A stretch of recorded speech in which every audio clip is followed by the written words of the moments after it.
भन्छु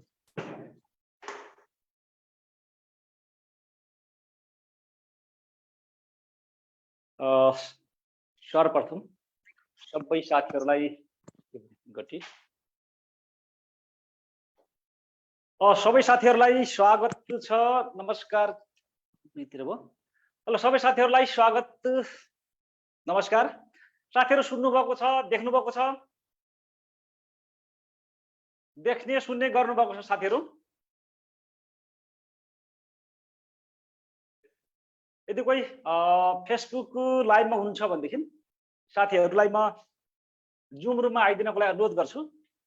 हामी फेसबुक लाइभमा जोडिएको भए तापनि म यो सेसनको दौरान फेसबुकको कमेन्टहरू हेर्न नसक्ने भएको हुनाले साथीहरूको जिज्ञासाहरू क्वेरीजहरूलाई म सम्बोधन गर्न असमर्थ हुनेछु। त्यसकारणले गर्दा साथीहरूलाई हामी जति समयसम्म रहन्छौँ आजको लागि धेरै पर्दैन। यहाँहरूले झन्डै 1.5 घण्टा अब छुट्याउनुहोस्। यहाँहरूले खाना खाइसक्नु भएको छ भने ठिक छ। यदि खाना खानु भएको छैन भनेदेखि पनि यो 1.5 घण्टाको समयलाई यो यहाँले नियमित खाने खाना भन्दा पनि यहाँहरूको बौद्धिक खुराक खानको लागि तयार हुनुहोस्। यहाँहरूलाई म सकेसम्म काम लाग्ने किसिमले यहाँहरूलाई सधैँभरि उपयोगी हुने किसिमले केही खुराकहरू पास गर्नको लागि आएको छु। धेरै साथीहरूको लागि आजको यो मेरो क्लास पहिलो पनि हुन सक्छ। पहिलो भएको हुनाले अलिकति परिचय आवश्यक पर्ला।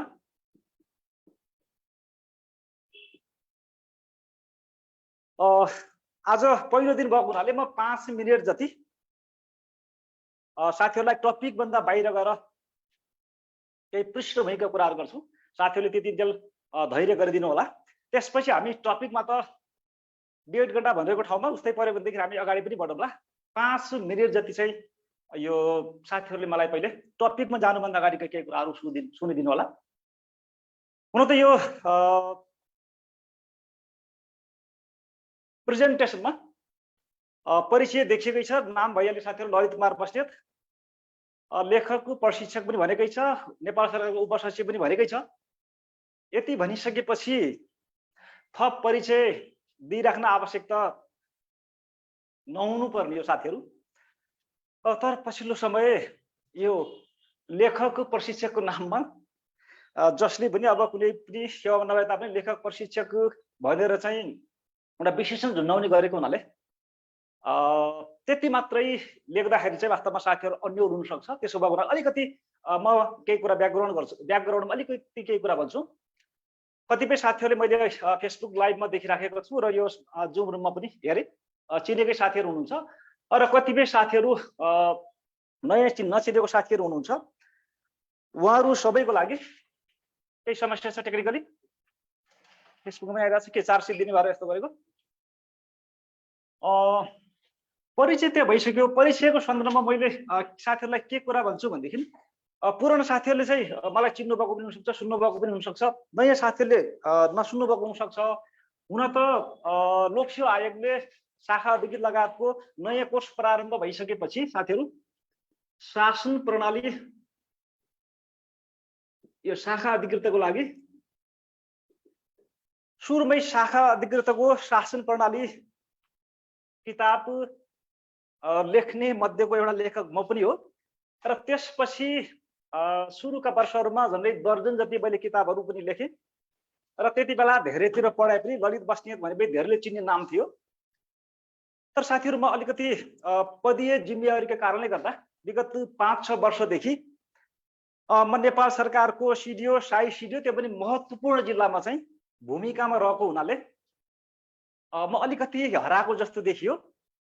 म चाहिँ सिडिओ, साई सिडिओ भइसकेपछि एकातिर कार्यालय व्यस्तताको कारणले गर्दा समय निकाल्न गाह्रो हुने र अर्कोतिर महत्त्वपूर्ण जिम्मेवारीमा बसिसकेपछि वास्तवमा सरकारले एउटा राष्ट्र सेवकको रूपमा चाहिँ जिम्मेवारी दिइसकेपछि लेख्ने, पढाउने, पढ्ने कुरालाई चाहिँ साइडमा राखेर मुख्य आफ्नो जो जिम्मेवारी हो त्यो जिम्मेवारी पुरा गर्नुपर्छ भन्ने एउटा सोचको साथ, ध्येयको साथ पुरै 5-6 वर्ष चाहिँ एकदम अपवादको रूपमा केही पढाए तापनि खासै मैले पढाएन।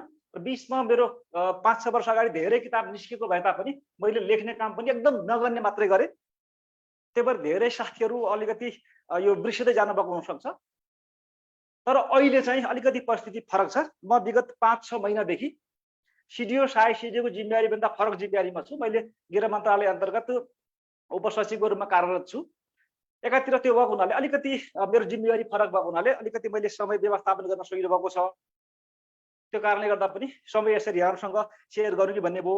त्यो भन्दा पनि अर्को महत्त्वपूर्ण कुरा साथीहरू, वास्तवमा पछिल्लो समय यो यस्ता प्रशिक्षण केन्द्रहरू धेरै खुले, लेखक प्रशिक्षकहरू धेरै जन्मिए र धेरै लेखक प्रशिक्षकले त एकदमै यहाँलाई सजिलो बनाउनु भएको छ। राम्रोसँग लेख्नु पनि भएको छ, प्रशिक्षण दिनु भएको छ। उहाँहरूलाई हामी उच्च एकदम सलाम गर्नुपर्छ। तर साथीहरू दुःखका साथ भन्नुपर्छ, अधिकांश लेखकको प्रशिक्षक भनेको एकदम बतासे खालको चाहिँ लेखक प्रशिक्षक भए। आफू निजामती सेवामा लोक सेवा आयोगको परीक्षा पासै नगरेका व्यक्तिहरूले पनि लोक सेवा आयोग पास गर्ने ट्रिक्स एन्ड टेक्निक्स भनेर सेयर गरिराखेका छन्। आफू पास चाहिँ कहिले हुन नसक्ने तर चाहिँ यसरी लेखेपछि पास हुन्छ भनेर आदर्श छाड्ने क्रम बढेको छ। र विद्यार्थीहरूलाई चाहिँ यो अनेक थरी चाहिँ यो सूत्रको जङ्गलहरू खडा गरिदिएर उता माकेला उकिली मुकिली गरेर पाठ्यक्रमले खोजेको कुरा, लोक सेवा आयोगले खोजेको कुरा एउटा हुन्छ, तर त्योभन्दा फरक ढङ्गले चाहिँ यो सूत्र बनाउँदै एउटा भ्रम सृजना गरेको हुनाले धेरै नवप्रवेशी साथीहरूलाई, नयाँ तयारी गरेका साथीहरूलाई अलमल हुने भएको हुनाले कमसे कम आफ्नो ठाउँबाट म धेरै त साथीहरूलाई म विनम्रतापूर्वक भन्न चाहन्छु, म त्यति समय दिन सक्दिनँ। म चाहिँ त्यही यहाँ एउटा ग्रुप जतिलाई साँझ बिहान 1-2 घन्टा निकाल्ने हो। 1-2 घन्टाको समयलाई पनि किन त मैले युज नगर्ने? म युज गर्नु पर्यो ताकि साथीहरूले केही न केही लाभ लिन सक्नुहोस् भन्नको लागि म यहाँ जोडिन आइपुगेको छु। र त्यो जोडिने क्रममा पनि फेरि हामीले यो 4 दिने कोसिसको निशुल्क कार्यक्रम किन भन्यौँ भनेदेखि साथीहरू, अब धेरै फेरि विद्यार्थी साथीहरूले अरू इन्स्टिट्युटतिर पढि पनि सक्नु भएको हुनसक्छ, दूर दराजका साथीहरू हुन सक्नुहुन्छ, खर्च गर्न पनि कतिपयलाई गाह्रो हुनसक्छ। त्यसो भएको हुनाले पढ्नै नसक्ने साथीहरू र अरूतिर पढेर गलत बाटोमा हिँडिराखेका साथीहरूलाई पनि हामीले 4 दिनको क्लास मार्फत भए तापनि केही न केही चाहिँ एउटा मार्गदर्शन गर्न सक्यौँ भनेदेखि चाहिँ जस केही न केही उहाँको सफलतामा चाहिँ केही न केही योगदान गर्ला भन्ने सोचेर हामीले चाहिँ यो डिजाइन गरेका छौँ। आज पहिलो दिनको क्लासमा चाहिँ म आइपुगेको छु। त्यसपछि पनि हामीले यो बतासे टिचरहरू भन्दा पनि नेपाल सरकारको उपसचिव र शाह अधिकृतले मात्रै क्लास दिने किसिमले डिजाइन गरेका छु। कोशी शैक्षिक केन्द्रको यहाँले यो प्रसार सामग्री हेर्नुभयो भनेदेखि त्यो कुरा बुझि नै हाल्नुहुन्छ। र हामी चाहिँ अब मैले 5 मिनट भनेको थिएँ, 6 मिनट गइसकेको छु। अब त्यो भएको हुनाले कोसिसको बारेमा अरू कुराहरू चाहिँ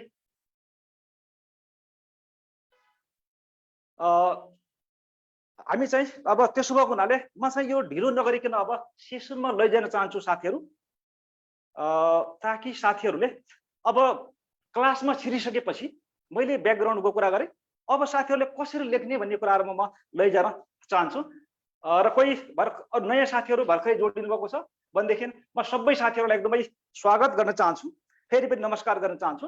हामी नासु लेखन सिपको विशेष कक्षाको चाहिँ दौरानमा छौँ र त्यो अनुसारले आज हामी पहिलो कक्षा लिँदैछौँ।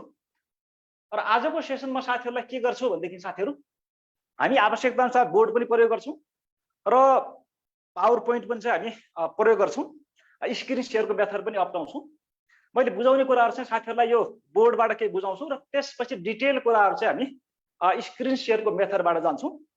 ल साथीहरूलाई आजको सेसनमा म औपचारिक ढङ्गले स्वागत गर्न चाहन्छु।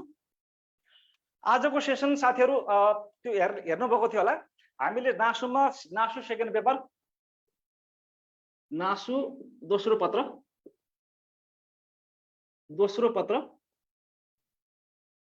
नासु दोस्रो पत्रमा 3 वटा खण्डहरू छ।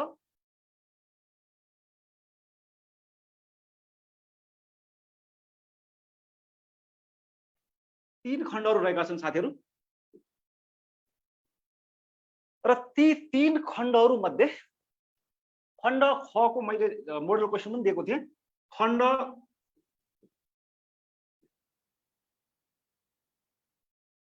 क होइन,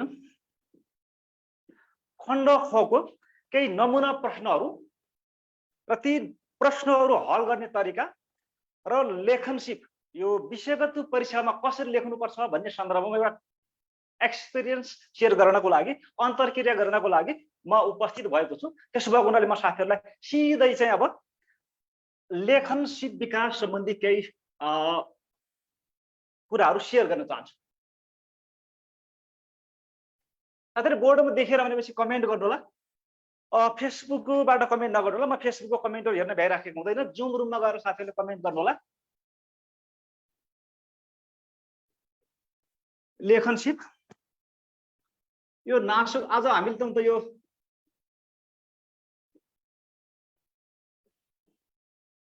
हामीले अहिले भनेको यो नासुको लागि क्लास हो। त्यसो भएको हुनाले हामी नासुको पुरै कोर्स कभर हुने किसिमले चाहिँ यो प्रशिक्षणलाई अगाडि बढाउँछौँ। अब साथीहरूलाई म अनुरोध गर्छु कम्ती 15-20 मिनट चाहिँ साथीहरूले अरूतिर कमेन्ट नगरिदिनुहोस्। अहिले चाहिँ हामी खण्ड खमा गइराखेका छौँ। खण्ड खमा गएको हुनाले म त्यसको भित्र मात्र छु। खण्ड क साथीहरूले जो भन्नुभयो हावापानीका कुराहरू, त्यो हावापानीका कुराहरू गर्नको लागि साथीहरू भोलि हाम्रो अर्को सर आउनुहुन्छ। स्पिकरको स्क्रिन सानो आयो। स्पिकरको स्क्रिन सानो आयो। ए शिव के छ हाम्रो स्क्रिन सानो स्पिकरको स्क्रिन सानो आयो भयो सर। ल ठिक छ साथीहरू, यो अनलाइन क्लासमा जुम क्लासमा अब यो भौतिक क्लास जस्तो हुँदैन। म त्यही भएर साथीहरूसँग विनम्रतापूर्वक सुरुमा के अनुरोध गर्न चाहन्छु भनेदेखि अब नासुमा कति मिलाएपछि के गर्ने भन्ने ती कुराहरू चाहिँ साथीहरू अहिले हामी त्यसरी ती समयमा चाहिँ छलफल गरेर समय खेर्न पालौँ। लास्टमा भ्यायो भने गरौँला। नत्र ती कुराहरू सेयर गर्नको लागि हाम्रो कोशी शैक्षिक केन्द्रको म्यानेजर साहब हाम्रो शिव सरले अहिले गरि नै हाल्नुहुन्छ। यो मेरो 1.5 घण्टाको समयमा चाहिँ ती कुरामा छलफल गर्ने भन्दा पनि समग्रमा यहाँहरूले अब नासु पहिलो चरणको जाँच त दिइसक्नु भएको छ। कोही चाहिँ फेरि आगामी वर्ष दिने तयारीमा हुनुहोला।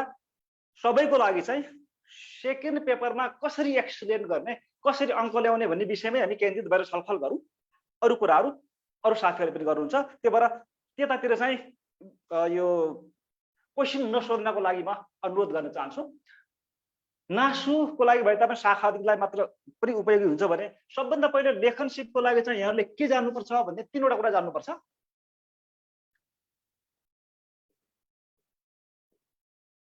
ध्यान दिनुपर्ने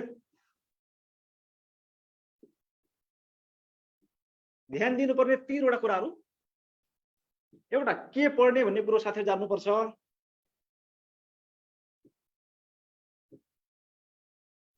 अर्को कसरी पढ्ने भन्ने जान्नुपर्छ।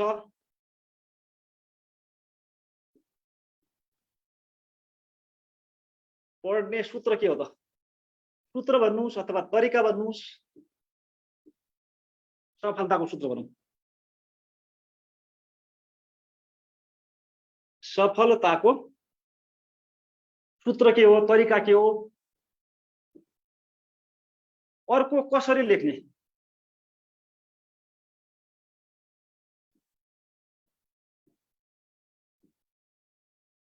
साथीहरू विषयगत पेपरहरूमा यहाँले राम्रो गर्नको लागि 3टा कुरामा फोकस गर्नुपर्छ। के पढ्ने भनेको पाठ्य सामग्रीदेखि लगेर पढ्ने मेटेरियलको कुरा गर्यो। कसरी पढ्ने हैन, किनकि यहाँको मेटेरियल धेरै हुन्छ, त्यो कुरा कसरी पढ्ने भन्ने कुराहरू हो। र कसरी लेख्ने भन्ने कुराहरू। यो 3टा कुरामा यहाँले ध्यान दिनुपर्छ।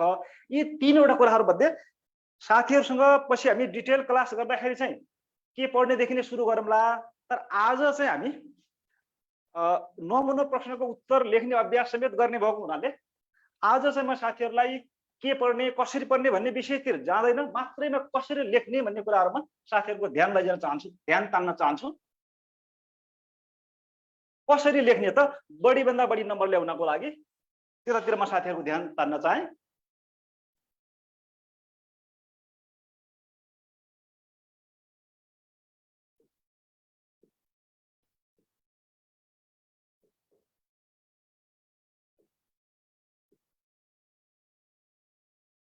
कसरी लेख्ने,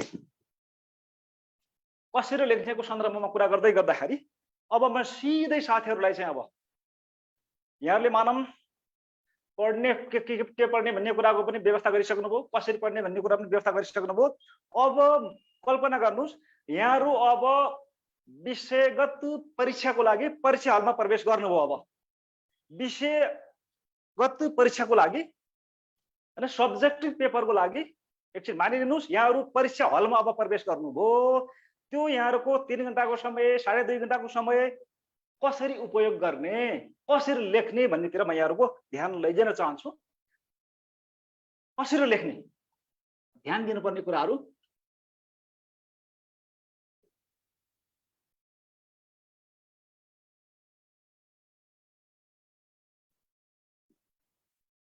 साथीहरु, यो बोर्डमा पनि सही आएको छैन, मलाई अलिकति फिडब्याक दिनु होला। यो जुम रुम मार्फत मैले अघि पनि भने विषयवस्तुमा अलिकति एक किसिमको एक्सपर्टिज भए तापनि, मैले यहाँलाई क्लियर गराउन सक्ने भए तापनि आइटीको सन्दर्भमा फेरि म विज्ञ छैन। त्यो भएको हुनाले कहिले लेख्दाखेरि चाहिँ बाहिर जाने अथवा यो टेक्निकल चाहिँ नमिलेको हुन सक्छ। त्यो नमिलेको रहेछ भन्दाखेरि पनि साथीहरु त्यसलाई चाहिँ सहज किसिमले लिएर जान्नुपर्ने कुराहरू, मुख्य कुराहरू चाहिँ साथीहरु ध्यान दिनु होला। मतलब मानौ यहाँहरूले मैले के भने त, यहाँहरू परीक्षा हलभित्र प्रवेश गर्नुभयो। अब परीक्षा हलभित्र प्रवेश गरिसकेपछि मैले साथीहरुलाई फेरि पनि अनुरोध गरे, फेसबुक लाइभबाट कमेन्ट अहिले मैले हेर्न त भ्याएँ, तर म हेर्न भ्याउने छैन। यहाँहरूले सिधै जुम रुममा बसेर मात्रै कमेन्ट गर्नु होला। यहाँहरू परीक्षा हलमा बसिसक्नुभयो, त्यहाँ नाम, रोल नम्बर सब लेखिसक्नुभयो। अनि एक्जामिनर के अरे यो परीक्षा सञ्चालकले चाहिँ परीक्षा सुरु भएको टिटिटी घन्टी बजायो। अब के गर्ने भन्ने कुराहरू त्यतातिर म लैजान्छु। 1 नम्बरमा के गर्नुपर्छ भनेदेखि साथीहरु, प्रश्न ध्यानपूर्वक पढ्नुपर्छ। ध्यानपूर्वक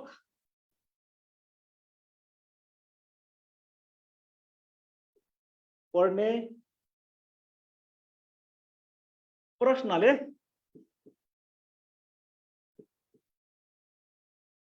खास खोजेको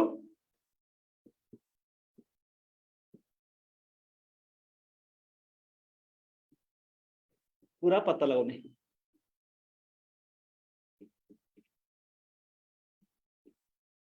अब घन्टी लागिसकेपछि 1 नम्बर यहाँले ध्यान दिनुपर्ने कुरा त के हो भनेदेखि, प्रश्न एकचोटि ध्यानपूर्वक पढ्नु पर्यो। प्रश्नले खास खोजेको कुरा त्यो पत्ता लगाउनु पर्छ। साथीहरुलाई म जानकारीलाई के अनुरोध गरौँ भनेदेखि, धेरै जसो परीक्षामा फेल हुने चाहिँ मुख्य कारण के हुन्छ भनेदेखि, परीक्षामा सोधेको प्रश्न ध्यानपूर्वक नपढ्ने। प्रश्नले एउटा कुरा सोधेको हुन्छ, यो त जानेकै छ भनेर सुई सुईटे चाहिँ आफ्नो तरिकाले उत्तर लेख्ने जो प्रवृत्ति छ आम परीक्षार्थीहरूको, त्यो फेल बनाउने मुख्य कारण। त्यो भएको हुनाले प्रश्न एकदमै ध्यानपूर्वक पढेर खास त्यसले खोजेको कुरा के हो त्यो पत्ता लगाउनु पर्छ। त्यो पत्ता लगाउँदा के हुन्छ, जस्तो म 2-3 एक्जाम्पल दिन्छु है त। प्रश्न के भनेको हुन सक्छ भनेदेखि, जस्तो मैले कमा दिएँ, नेपालमा कृषिको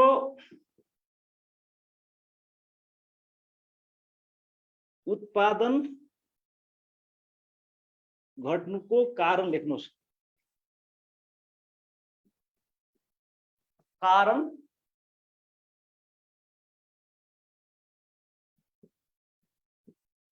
लेख्नुहोस् भने पनि हुन सक्छ, अथवा के भने हुन सक्छ भनेदेखि, नेपालमा कृषिको उत्पादकत्व घट्नुको कारणहरू लेख्नुहोस् भने हुन सक्छ। मानौ अर्को प्रश्न, रेमिटेन्सको MITT रेमिटेन्सको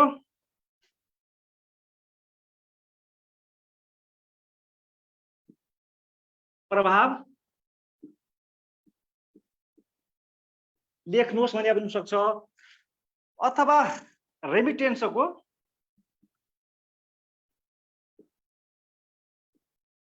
अर्थतन्त्रमा परेको प्रभाव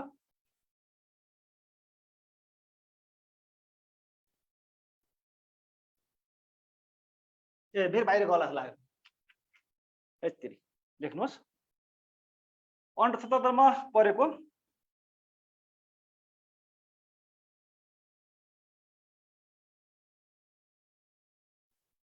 प्रभाव लेख्नुहोस् भन्न पनि सक्छ।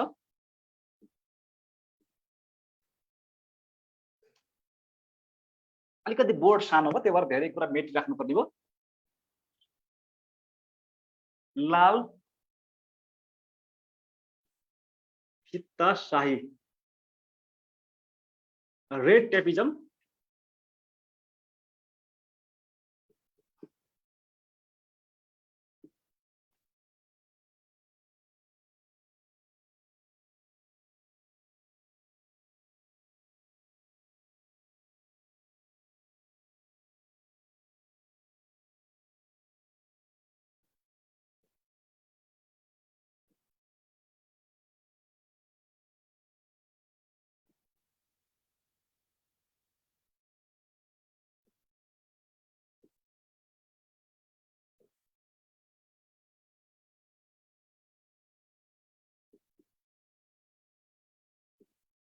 मैले उदाहरणको लागि साथीहरू जम्मा 5 वटा प्रश्नहरू लेखेँ। यदि बोर्डमा कतै लेखिएको छैन, देखिएको छैन भनेदेखि पनि मुख्य कुरा यहाँले देख्नु भएकै छ साथीहरू। त्यसबाट बुझि नै हाल्नुहुन्छ, म भनेर पनि दोहोऱ्याउँछु। प्रश्न मैले अहिले कुन सन्दर्भमा दिएँ भनेदेखि साथीहरू परीक्षामा उत्तर लेख्नुभन्दा अगाडि प्रश्न राम्रोसँग पढ्नु होला।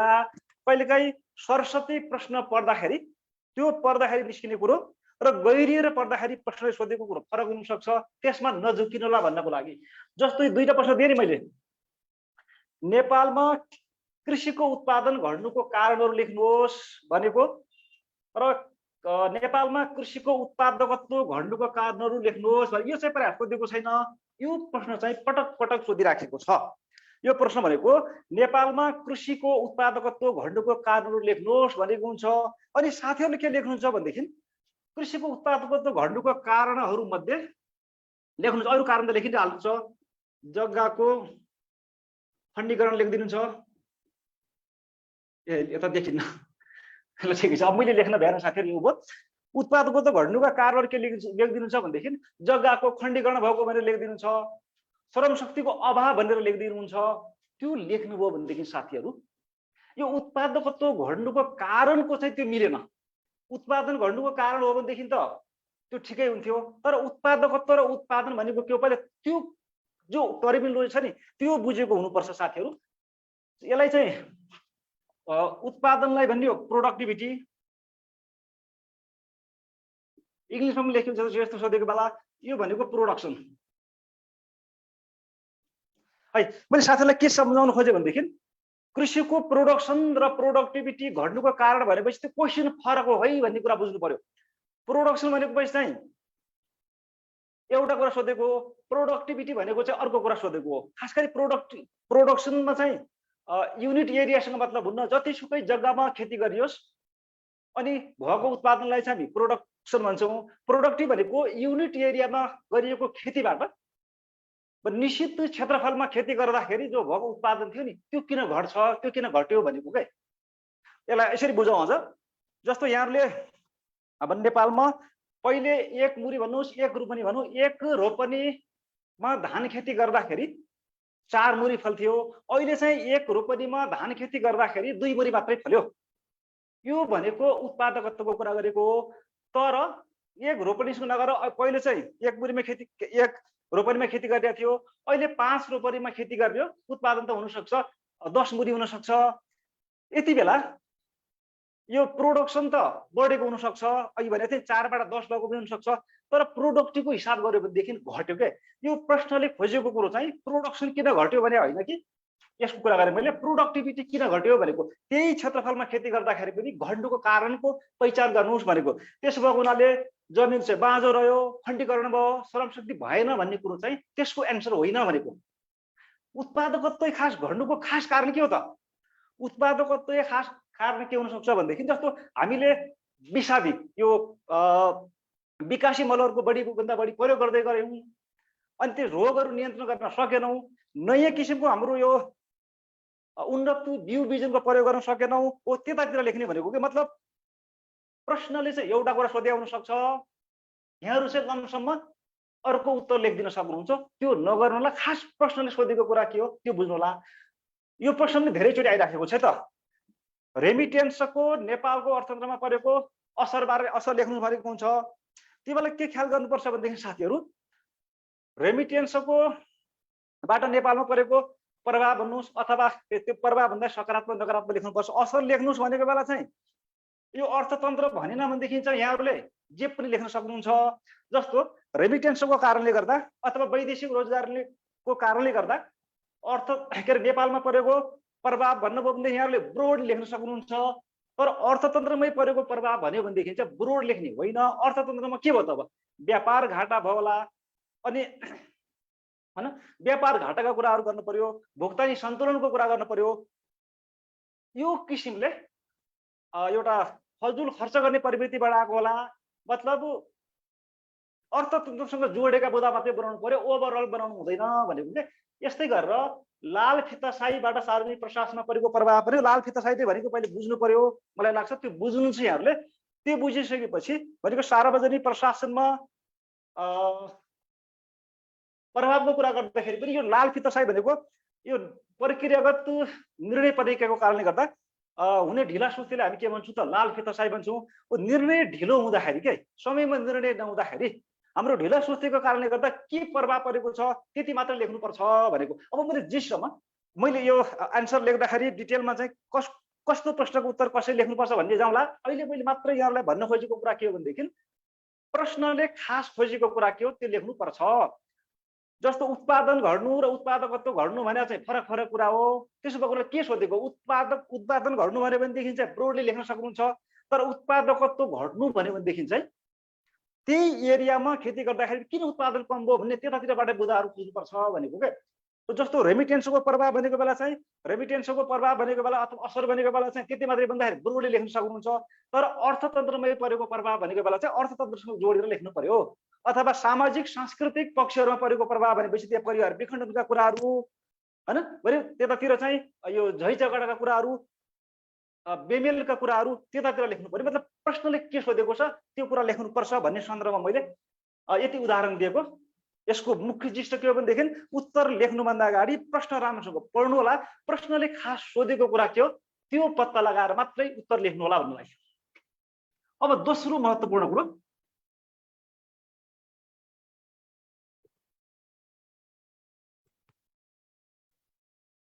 दुई नम्बरमा के गर्नुपर्छ भनेदेखि यहाँहरूले अब तपाईँ भिडियो नपर्ने किसिमले सबै कुरा एकैचोटि लेख्नु होला। अब दुई नम्बरमा चाहिँ यहाँले के गर्नुपर्छ भनेदेखि टिआइटिएलई टाइटल र सब टाइटल, टिआइटिएलई टाइटल दिएर उत्तर लेख्नुपर्छ। मैले उत्तर लेख्न थाल्नुभयो भनेदेखि यहाँहरूले चाहिँ टाइटल सब टाइटल राख्दै उत्तर लेख्ने गर्नुपर्छ। सबै चाहिँ गज्याङ गुजुङ पारेर चाहिँ लेख्नु हुँदैन। भन्न खोजेको कुरा के हो भने जस्तो इक्जाम्पल मैले लेखेँ, कानुनको शासनको अवधारणा को चर्चा गर्दै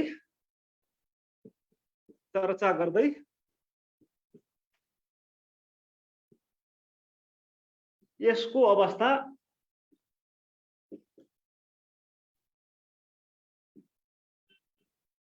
कमजोर बन्नुका कारण उल्लेख गर्दै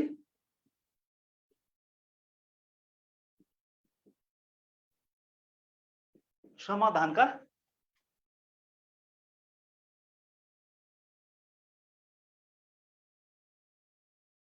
अलिकति बाहिर गर्छ साथीहरू गर्दै समाधानका उपाय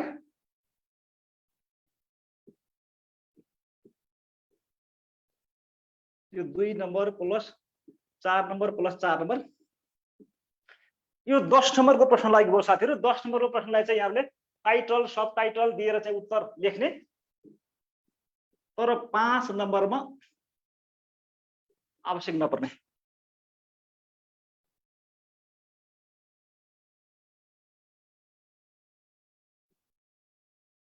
5 नम्बरमा आवश्यक नपर्ने, अलिकति बोर्ड मिलेको छैन, एसीमा बोर्डमा केही समस्या छ भनेदेखि भन्नु है त।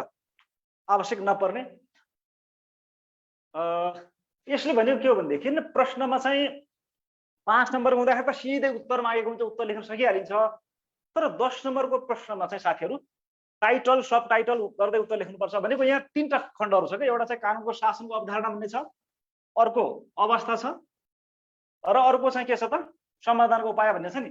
हो, यसको उत्तर लेख्दाखेरि के गर्नुपर्छ भनेदेखि पहिले कानुनको शासनको अवधारणा,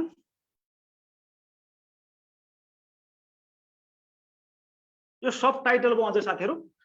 अब अझ भ्याइ छ भनेदेखि यहाँले यो त टाइटल भएन, टाइटलै लेख्ने सब टाइटल लेख्ने गर्न सक्नुहुन्छ।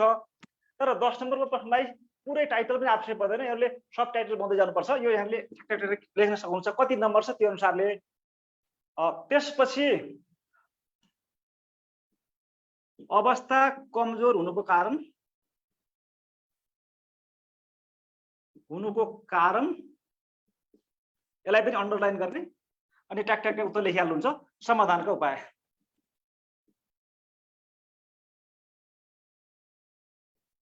यस्तो गर्ने अनि अन्डरलाइन गर्ने।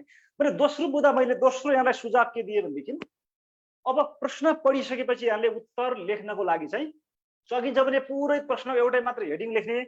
त्यो हेडिङ लेख्न चाहिँ यो नासु लेभलको लागि हैन सम्भव नहोला, त्यो बनाउन सक्नुहुन्न भनेदेखि पनि प्रश्नले सोधे अनुसार चाहिँ सब टपिकहरू सब टाइटलहरू दिँदै जाने, कानुन शासन अवधारणा लेख्ने, कति छ अब कति नम्बर छ त्यो अनुसारले कति लामो लेख्ने त्यो कुरा ख्याल गर्नु पर्यो। अवस्था कमजोर हुनुको कारण समाधानको उपाय भएर प्रश्नले सोधे अनुसारको चाहिँ उपशीर्षकहरू सब टाइटलहरू दिनुपर्छ। यो दोस्रो महत्त्वपूर्ण कुरा हो। अब तेस्रो कुरो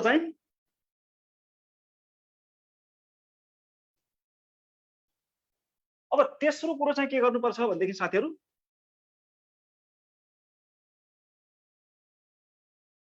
ल अब टाइटल सब टाइटल पनि बनाउनु भयो, त्यसमा पनि केही समस्या छैन। अब यहाँले के गर्नुपर्छ भनेदेखि सकेसम्म बुँदागत रूपमा उत्तर लेख्ने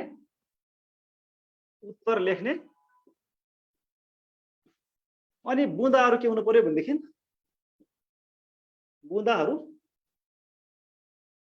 छोटा र खँदिला बनाउने। मतलब सम्भव भएसम्म चाहिँ यहाँले उत्तर लेख्दाखेरि बुँदागत किसिमले लेख्नु होला। त्यो गर्दाखेरि चेक गर्ने मान्छेलाई सजिलो पनि हुन्छ र आफूले धेरै कुरा लेख्न पनि सकिन्छ, समय व्यवस्थापन गर्न पनि सकिन्छ। बुँदागत रूपमा उत्तर लेख्नु होला। उत्तर बुँदा भनेको लामा लामा नलेख्नु, छोटा छोटा बुँदा बनाउनु होला। चौथो महत्त्वपूर्ण कुरा भनेको फेरि फ्याक्ट्स एन्ड फिगर को उचित संयोजन।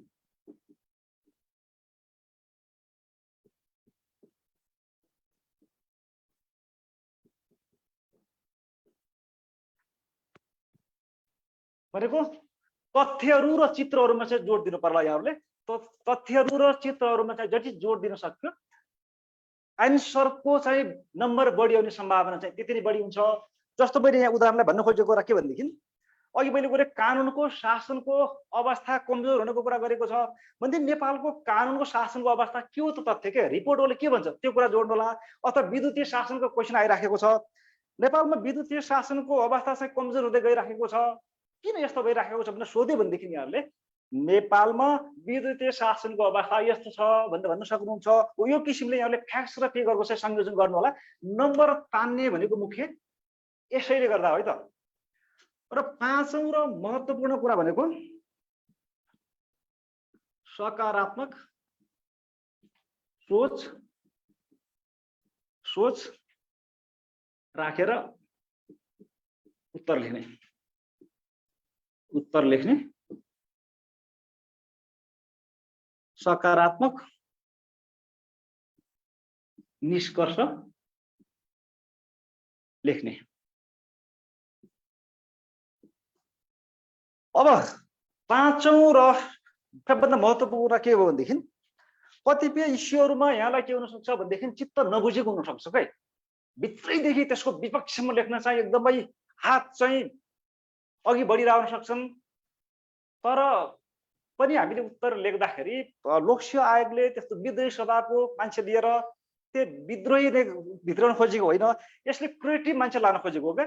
कमजोरी लेख्न सक्नुहुन्छ, आलोचना गर्ने ठाउँमा खुलेर दिल खोलेर आलोचना गर्न सक्नुहुन्छ, तर निष्कर्षमा पुग्ने बेलासम्म सकारात्मक निचोड दिन सक्नुपर्छ भनेको सरकारको नीति कार्यक्रम सबैपट्टि चाहिँ पुरै चाहिँ नेगेटिभ भएर लेख्ने होइन कि। होइन साथीहरू, ठिक छ, साथीहरूलाई के सोध्नु छ भन्ने बिचमा सोध्नु, सबै साथीहरू धेरै सुनेर चाहिँ यो जवाफ दिन पाइराखेको छैन। यसरी निष्कर्ष लेख्नु, म उदाहरण दिउँ जस्तो के क्वेसन आउन सक्छ भनेदेखि नेपालमा आरक्षणको अवलम्बनबाट परेको सकारात्मक नकारात्मक पक्षहरूको चाहिँ चर्चा गर्नुहोस् भन्ला, अथवा नेपालमा आरक्षणबाट परेको चाहिँ आरक्षणको मूल्याङ्कन गर्नुहोस् भनेर सोध्ला। यो सोधेको बेला साथीहरू जो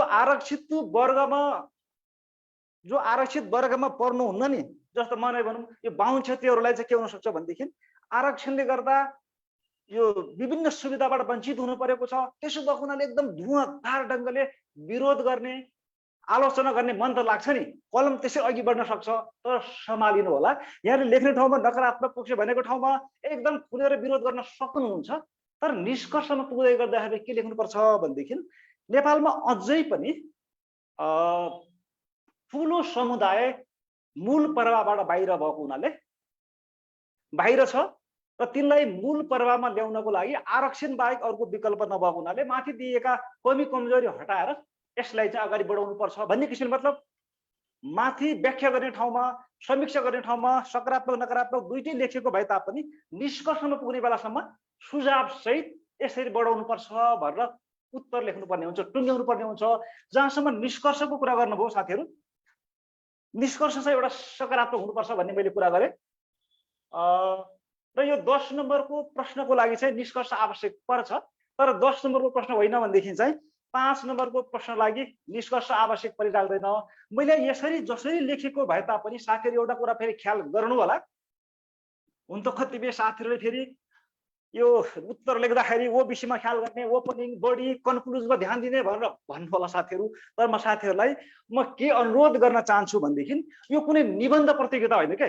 निबन्ध लेख्दाखेरि निबन्धमा पो पहिले भूमिका लेख्ने, बढी लेख्ने, निष्कर्ष लेख्ने भन्ने एउटा अलरेडी एउटा स्ट्रक्चर वे हुन्छ, फर्मेट हुन्छ, तर यो निबन्ध प्रतियोगिता होइन। त्यसो भएको हुनाले साथीहरूले यही फर्मेटमा झुन्डिएर बस्ने चाहिँ होइन।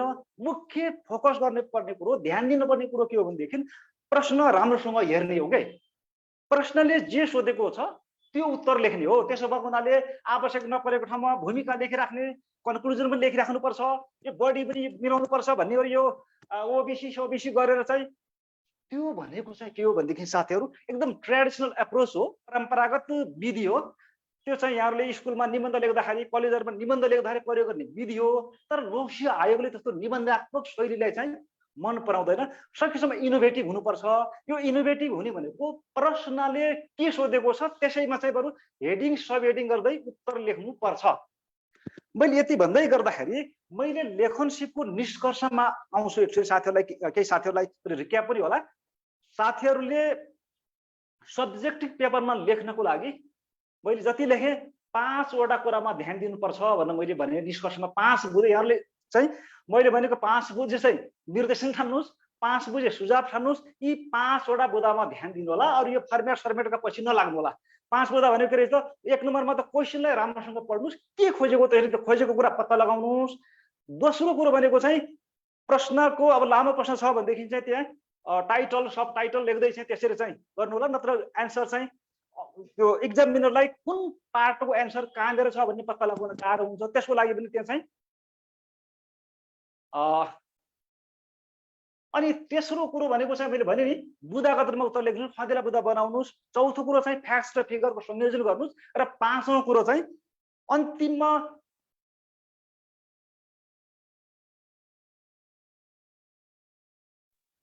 चाहिँ सकारात्मक सन्देश दिने किसिमले चाहिँ साथीहरूले के गर्नु होला भनेदेखि निष्कर्ष लेख्नु होला, लेख्नुपर्ने छ भनेदेखि। मैले लेख्ने यो शैलीको कुरा यति गरेँ। अब यो धेरै मौखिक भन्दा पनि साथीहरू हामी अभ्यासबाट क्षमता विकास गर्नुपर्ने हुन्छ। त्यो भएको हुनाले म अब सैद्धान्तिक कुरालाई व्यवहारिक ढङ्गले कसरी ढाल्नुपर्छ भन्ने विषयमा अगाडि बढ्न चाहन्छु। र म साथीहरूलाई अब प्रश्नलाई नै कसरी डिल गर्ने र कसरी उत्तर लेख्ने भन्नेतिर लैजान चाहन्छु। त्यो अनुसारले म साथीहरूलाई अगाडि बढ्नको लागि अनुरोध गर्छु। अब म सिधै जान्छु साथीहरू नमुना प्रश्न र उत्तर।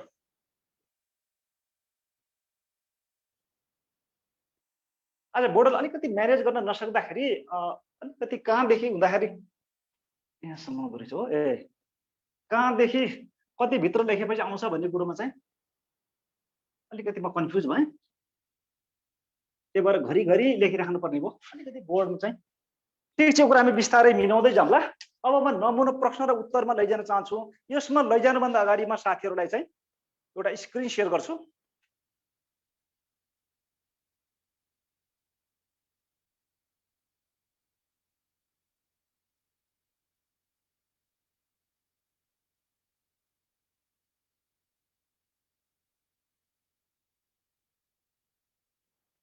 साथीहरू स्क्रिनमा देखेको छ आजको लागि केही नमुना प्रश्नहरू भनेर हामीले पहिले हाम्रो पेजमा पनि राखेका थियौँ। नमुना प्रश्नहरू र तिनको उत्तर।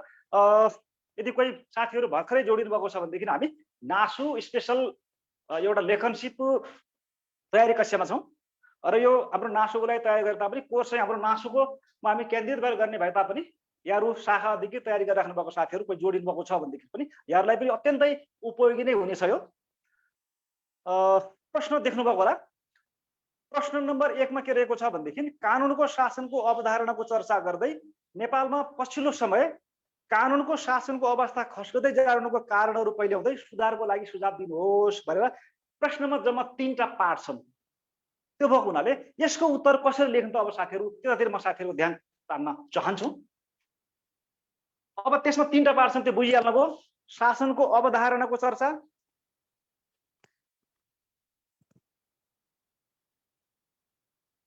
कानुनको शासनको अवधारणा हो। यसरी अहिले पनि मैले भनेको त यसरी हेडिङ गराउनुस्। त्यसपछि अवस्था कमजोर हुनुको कारण,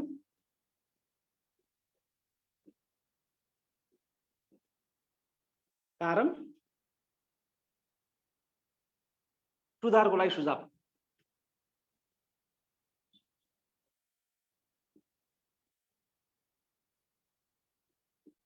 सुझाव र निष्कर्ष। ल साथीहरू यो लेखेको देख्नु भएको होला। म साथीहरूलाई के अनुरोध गर्न चाहन्छु भने यति लेख्दै गर्दाखेरि यो फर्मेट मात्रै बनाउनुस्, टिपिराख्नु पर्दैन। यसको डिटेल आन्सर चाहिँ मैले साथीहरूलाई अहिले पावर पोइन्टबाट नै स्क्रिन सेयरबाट नै देखाउँछु। त्यो भएर लेख्नु पर्दैन, मात्रै म यो यसमा चाहिँ साथीहरूलाई अलिकति सम्झाउन खोजेको मात्रै हो। अब कानुनको शासनको अवधारणा भनेको 2 नम्बरमा लाई मात्रै भनेको छ। त्यसो भएको हुनाले यहाँले जानेका कुराहरू धेरै नै हुन सक्छन्, त्यति धेरै लेख्नु पर्दैन, छोटो लेख्दा हुन्छ। साथीहरू एक दिन एकछिन सुन्ने कुरा चाहिँ सुन्नुस्।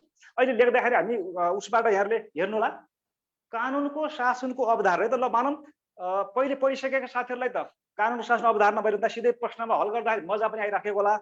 तर कोही पहिलो पटक चाहिँ तयारी गर्दै हुनुहुन्छ भनेदेखि उहाँहरूलाई चाहिँ अलिकति यो तरिका उल्टो लाग्न सक्छ।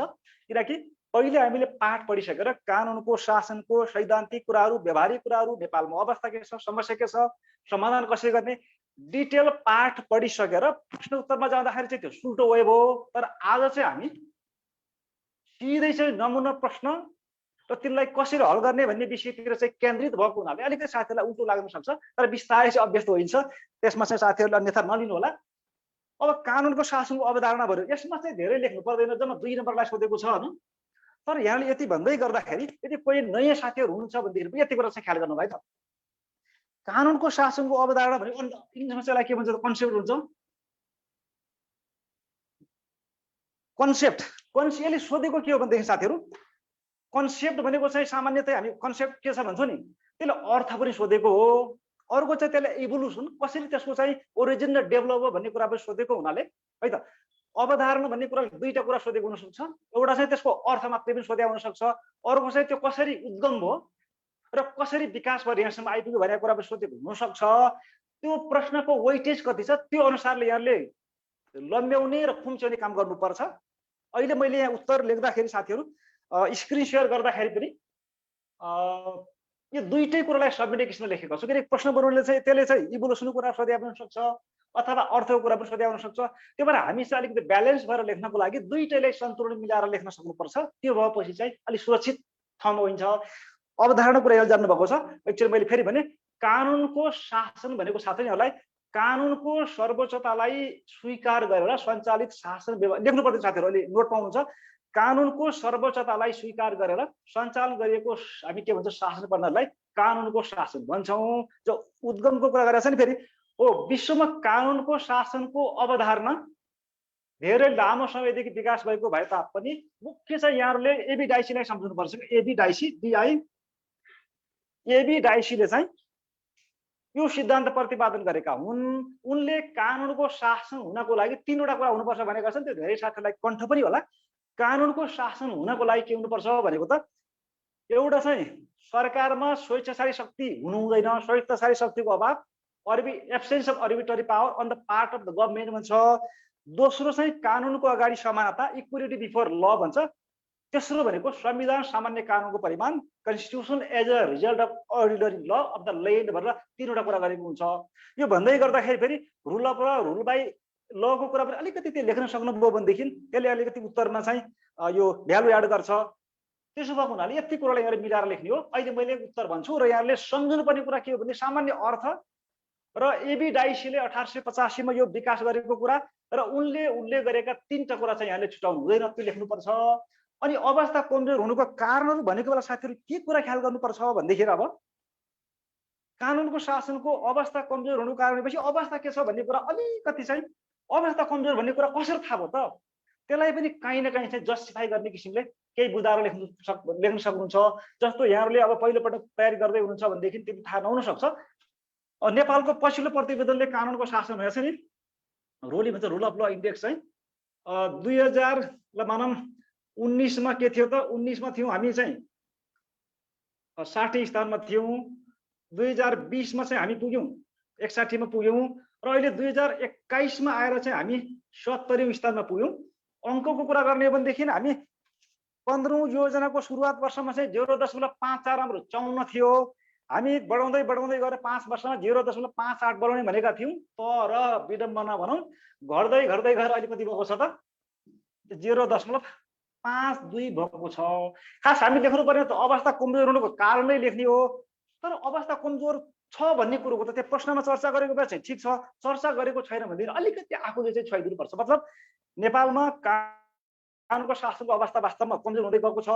हालै प्रकाशित यो रुल अफ ल इन्डेक्स अनुसार नेपाल चाहिँ गत वर्षभन्दा कानुनको शासन सूचकाङ्कमा चाहिँ पछि परेको छ। अहिले म टेबलमा दिन्छु। जस्तो अवस्था यो छ भने लेख्नु पर्यो। अनि यसो हुनुको कारणहरू के हो भन्ने सन्दर्भमा चाहिँ साथीहरू अब कारण लेख्नु पर्यो। कारण लेख्नको लागि पनि अब के कुरा ख्याल गर्नु होला भनेदेखि यो कन्सेप्चुअल कुराहरूको लागि लेख्ने हो नि त। कारण लेख्नु, समस्या लेख्नु, जे लेख्नको लागि पनि साथीहरू कानुनको शासनको कन्सेप्ट क्लियर हुनुपर्छ। कानुनको शासनको कन्सेप्ट भनेको के हो त? कानुनको शासन भनेको एबी डाइसीका तीनटा कुरा बिर्सिनु भएन। सरकारमा चाहिँ स्वेच्छाचारी शक्ति नहुने, त्यसपछि कानुनको अगाडि समानता भन्ने कुरा, कानुन सामान्य संविधान सामान्य कानुनको परिमाण भन्ने चाहिँ गर्नु नै पर्यो। र जो रोली जो निकाल्ने गर्छ रुल अफ ल इन्डेक्स, यसमा चाहिँ के गरेको हुन्छ भन्ने साथीहरू मैले के गरेँ भन्ने साथीहरू एकछिन फेरि त्यो कुरा बुझाउनको लागि अलिकति ब्याकग्राउन्डको कुरा गरेँ। यसले चाहिँ के गर्छ भनेदेखि यो वर्ल्ड जस्टिस प्रोजेक्टले चाहिँ कानुनको शासन मूल्याङ्कन गर्नको लागि जिसिओ फर सीसी भनेको 8 वटा फ्याक्टर छन्। 8 फ्याक्टर छन्। यो 8 वटा फ्याक्टर छन्। 8 वटा फ्याक्टर्सको आधारमा विभिन्न देशको कानुनको शासनले मूल्याङ्कन गर्छ। त्यही भएर यी भित्र रहेर बुदा यहाँले जे बुदा बनाउनु पर्छ नि यसको उत्तर लेख्ने मुख्य कच्चा पदार्थ भनेको जिसिओ फर सीसीओ। तर मैले चाहिँ भन्दाखेरि के गर्छु भनेदेखि जिसिओ फर सीसीओ को साथसाथै प्लस के गर्छु जिप पनि बनाउँछु क्या, JEEP है। अब एकचोटि कानुनको शासनको कुरा गर्दा साथै के ख्याल गरौँ भनेदेखि कानुनको शासन भनेको त अब कानुनको शासन भनेको एबी डाइसीले भनेको कुरा भइ नै हाल्यो। तर अहिलेको अवस्थामा आइपुग्दाखेरि जे गर्यो भनेदेखि शासन व्यवस्थामा चाहिँ राम्रो हुन्छ, प्रभावकारी हुन्छ। ती कानुनको शासनका चाहिँ तत्त्वहरू भइ नै हाले। यो वर्ल्ड जस्टिस प्रोजेक्टले जो रुल अफ ल इन्डेक्स निकाल्छ त्यसले चाहिँ यी 6 वटा फ्याक्टर्स या 8 वटा फ्याक्टर्सको आधारमा कानुन शासन मूल्याङ्कन गर्छ। ती फ्याक्टर्स भनेको के हुन् त? जी भनेको अब ठिकै छ, यो मैले नोटमा चाहिँ डिटेलमा दिउँला।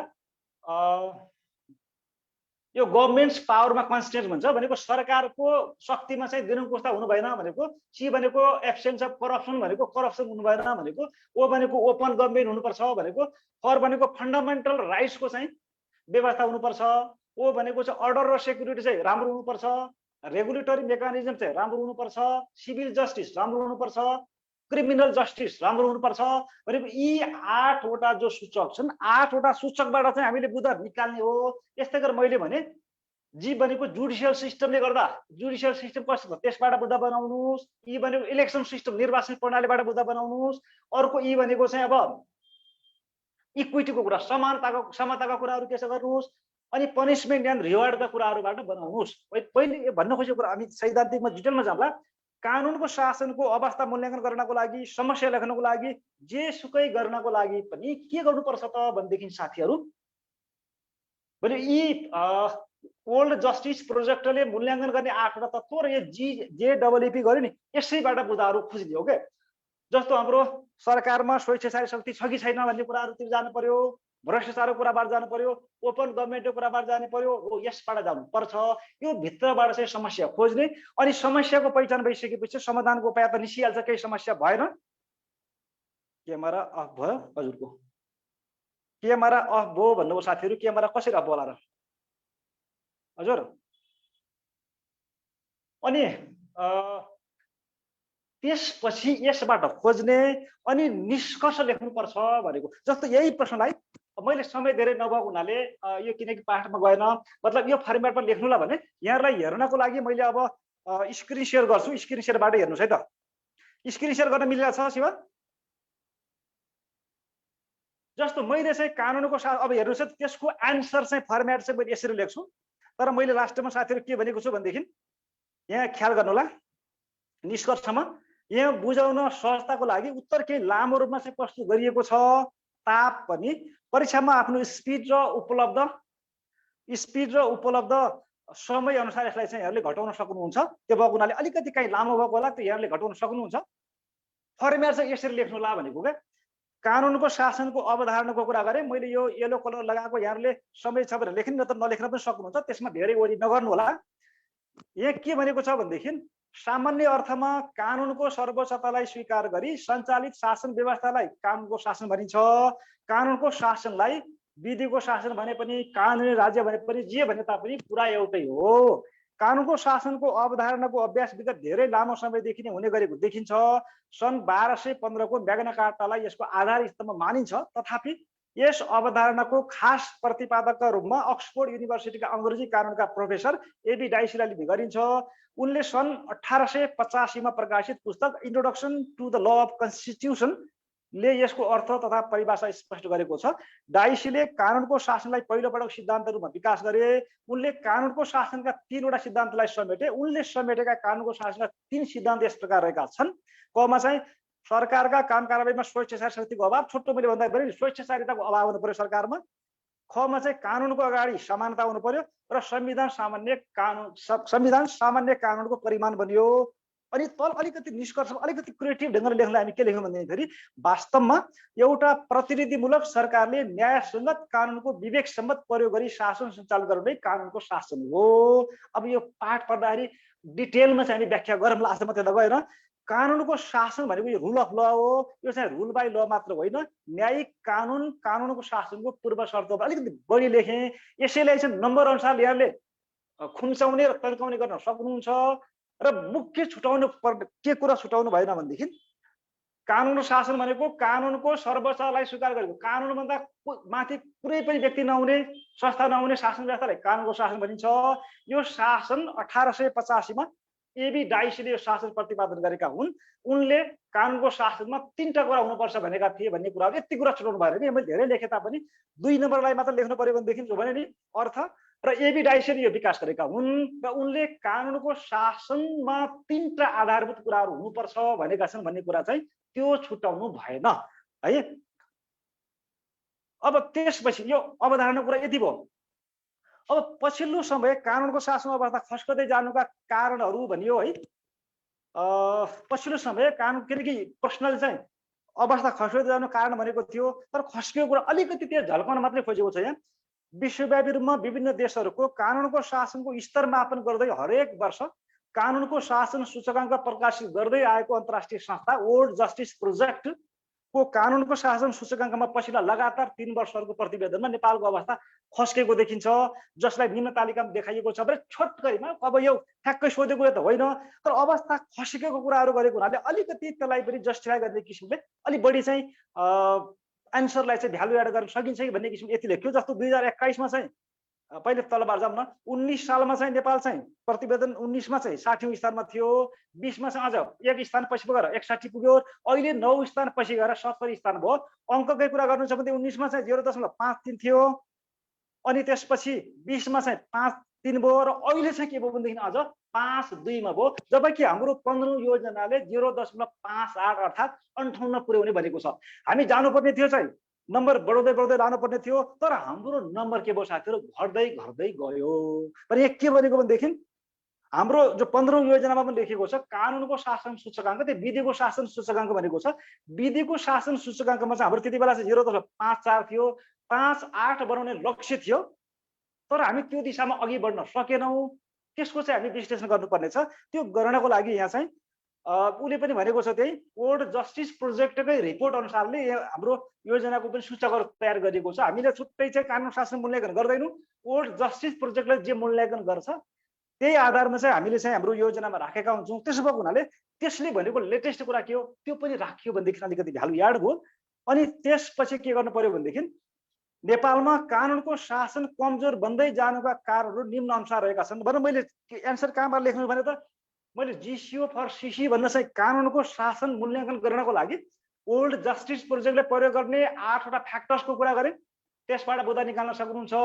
अथवा उसले उल्लेख नगरेका मैले जी भने नि जुडिसियल सिस्टम न्यायपालिकाका कुराहरू, निर्वाचन प्रणालीका कुराहरू, अनि इक्विटी समावेशिताको कुराहरू र पनिसन के अरे यो दण्ड पुरस्कारका कुराहरू त्यो पनि थप्नुहोस् भने यही कुराहरूबाट चाहिँ मिलाएर के गरिएको छ बुदा बनाइएको छ।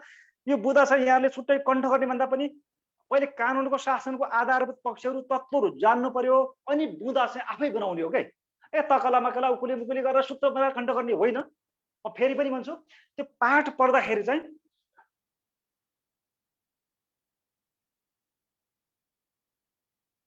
साथीले आज अब धेरै छ पढ्नुपर्ने कुराहरू।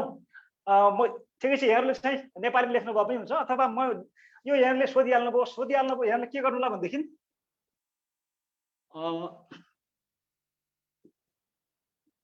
कानुनको शासन र रोली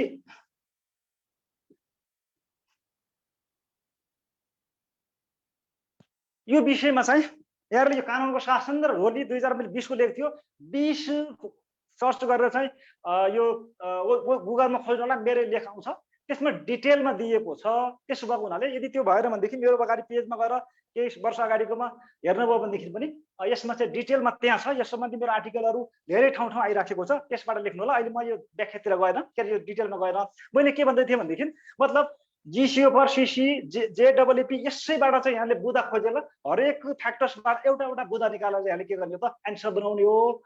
यो मुख्य यसको चाहिँ यसको मुख्य चाहिँ कच्चा पदार्थ चाहिँ यो हो नि, यो चाहिँ याद गर्नु पर्यो। यसबाट आफैले मौलिक ढङ्गले बुदा बनाउने हो कि न कि अरूले लेखेका बुदाहरू कण्ठ गर्ने त्यो तरिका चाहिँ नअपनाउनु होला। मैले यीको कुरा गरेको थिएँ नि, यीबाट म सुरुमै गएँ। हामीमा भएको मुख्य समस्या के हो भनेदेखि निर्वाचन प्रणाली स्वतन्त्र निष्पक्ष धाँधले हुन नसक्दा व्यवस्थामा गलत व्यक्तिको उपस्थिति हुन पुग्नु भनेको यो गर्ने र धनीहरूको चाहिँ बाहुल्यता भयो भनेको भाषा अलिकति सफ्ट लेखेको मात्रै हो।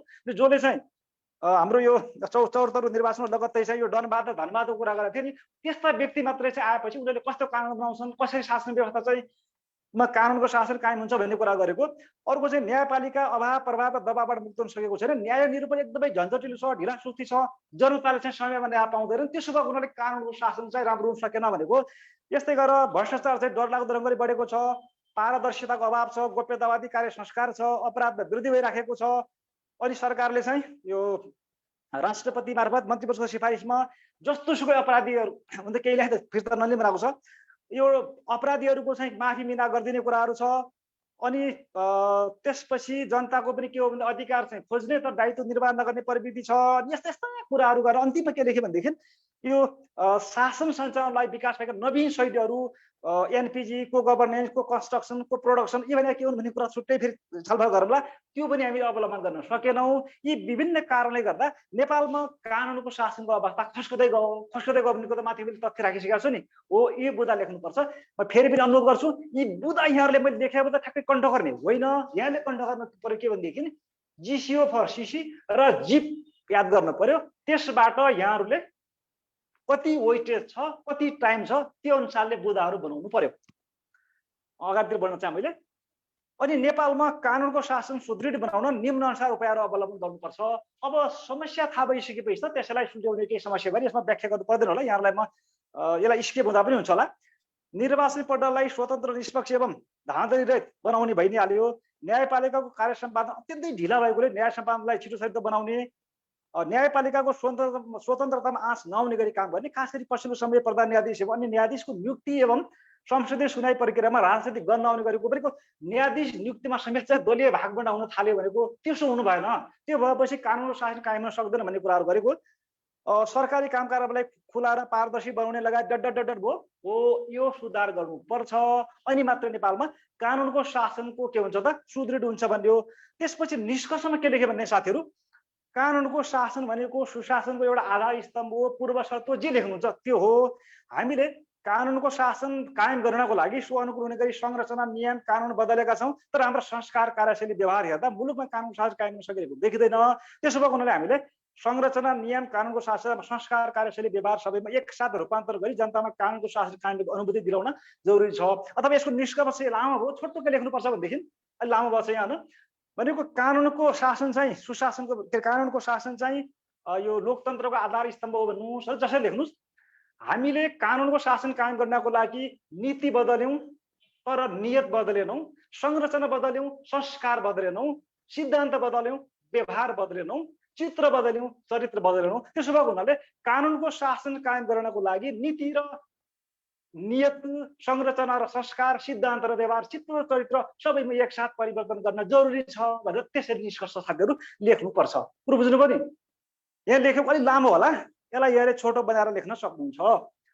अब कानुनको शासनको कुरामा मैले यति गरेँ। 10 नम्बरको प्रश्न आएको बेला चाहिँ साथीहरू यसलाई चाहिँ अलि लामो छ, मैले तर लेखेकै छु। अलिकति बुझियो कानुनको शासनको डिटेल नलेज होस् भन्नको लागि अलिकति मैले बढी लेखेको छु। तर साथीहरू यसलाई मैले केही भने पनि छोटकरीमा लेख्ने तरिका यो हो, यसरी लेख्नु होला भनेर त्यसरी लेख्नु होला। एउटा प्रश्न यो भयो। अर्को 9 नम्बर प्रश्न थियो।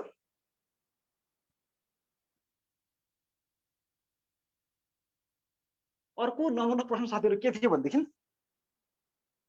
ल म त्यहाँ भएको त गइ नै हाल्छु। त्यसपछि म यता गएँ, यसलाई एकछिन मैले स्टप गरिदिन्छु। Stop here. अब अर्को प्रश्न साथीहरू मैले के दिएँ भनेदेखि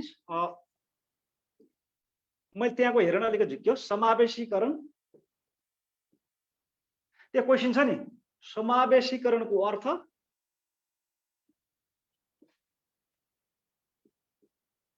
समावेशीकरण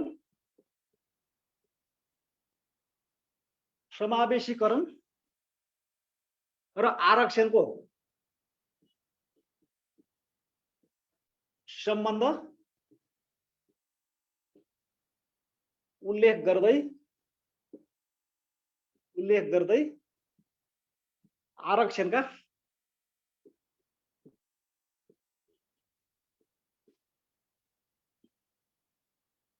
फाइदा बेफाइदा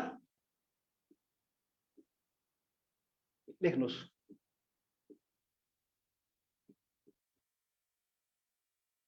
यो पनि साथीहरू 2 नम्बर गरे एकदम इम्पोर्टेन्ट। समावेशीकरण भनेको के हो, समावेशीकरण र आरक्षणको बीचको सम्बन्ध पनि लेख्नुहोस् भनेर समावेशीकरण र आरक्षणको चाहिँ सम्बन्ध लेख्नुहोस् र त्योभन्दा पनि महत्त्वपूर्ण कुरो आरक्षणको फाइदा बेफाइदा लेख्नुहोस् भनेर सोधे साथीहरू। एकदम महत्त्वपूर्ण प्रश्न हो। अब यो त त्यसबाट पनि आन्सर लेख्नुला। यसको मुख्य कुरा के हो भने धेरैले मलाई बुझ्नु भएको छ भन्ने लाग्छ है। समावेशी यहाँ के गर्नुपर्छ, यहाँले समावेशीकरणको अर्थ करणको अर्थ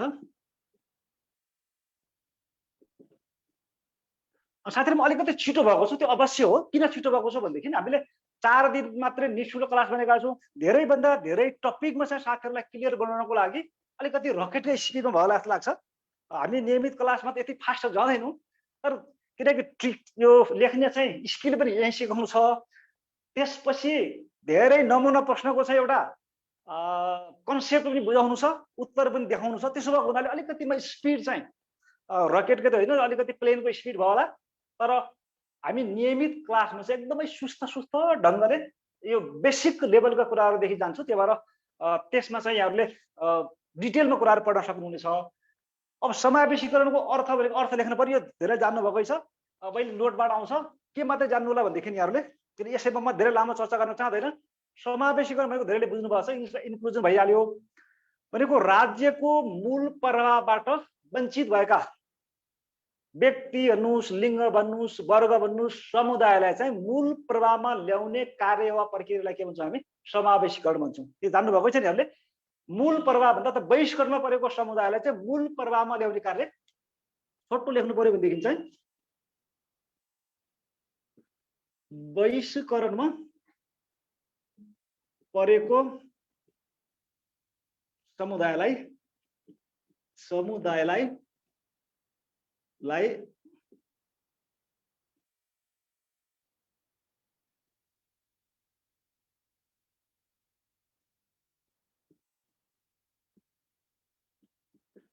भनेको समावेशीकरण भनेको बहिष्करणमा परेको समुदायलाई चाहिँ मूल प्रवाहमा ल्याउने कार्यलाई के भन्छौँ त हामी? समावेशीकरण भन्छौँ। भनेको बहिष्करण भनेको एक्सक्लुजनको उल्टो इन्क्लुजन हो। एक्सक्लुडेड समुदायलाई चाहिँ यो मेन स्ट्रिममा ल्याउने कार्यलाई हामी के भन्छौँ त? समावेशीकरण भन्छौँ। यसमा धेरै लामो व्याख्या गरेर लेख्न गर्न सकिन्थ्यो, तर यहाँ समावेशीकरण र आरक्षणको सम्बन्ध भयो।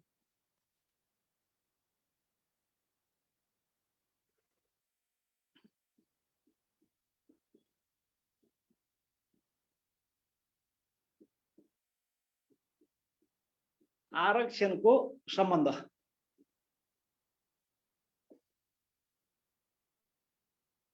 र यहाँहरू लेख्दाखेरि चाहिँ के गर्न सक्नुहुन्छ भनेदेखि समावेशीकरणको धेरै टुल्सहरू, समावेशीकरण गर्ने विभिन्न विधिहरू छन्। ती मध्ये दुईटा मुख्य विधि चाहिँ सकारात्मक विभेद र आरक्षण हुन्। ल साथीहरू साउन्ड आएन है, मैले के भन्दैछु? समावेशीकरणको धेरै विधि छन्, ती मध्ये मुख्य विधि चाहिँ तरिका चाहिँ के हो त? एउटा चाहिँ सकारात्मक विभेद हो, पोजिटिभ डिस्क्रिमिनेसन हो, भन्ने अर्को चाहिँ रिजर्भेसन अथवा आरक्षण हो। यहाँ चाहिँ आरक्षणको सोधेको क्वेसन। आरक्षण भनेको के हो त साथीहरु? रिलेसनको कुरा गरे हुनाले यहाँले जान्नु भएकै छ, सेट पनि पढ्नु भएकै छ। यस्तो लेख्दिनु होला, आरक्षण यो समावेशीकरण।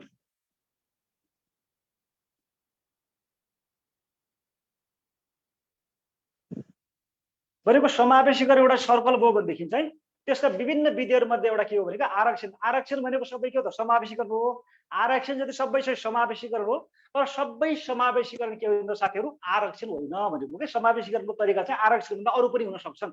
यसै सम्बन्ध लेख्नु होला। र यो भाषामा लेख्दाखेरि समावेशीकरण भनेको यो हो, आरक्षण भनेको यो हो भन्न अलिकति व्याख्यात्मक किसिमले पनि यहाँले चाहिँ अलिकति लेख्नु होला।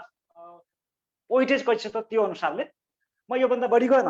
म यहाँ गएँ के भनेदेखि अब आरक्षणको क्वेसन सोध्यो। आरक्षणको लेख्नको लागि आरक्षणको फाइदा बेफाइदा,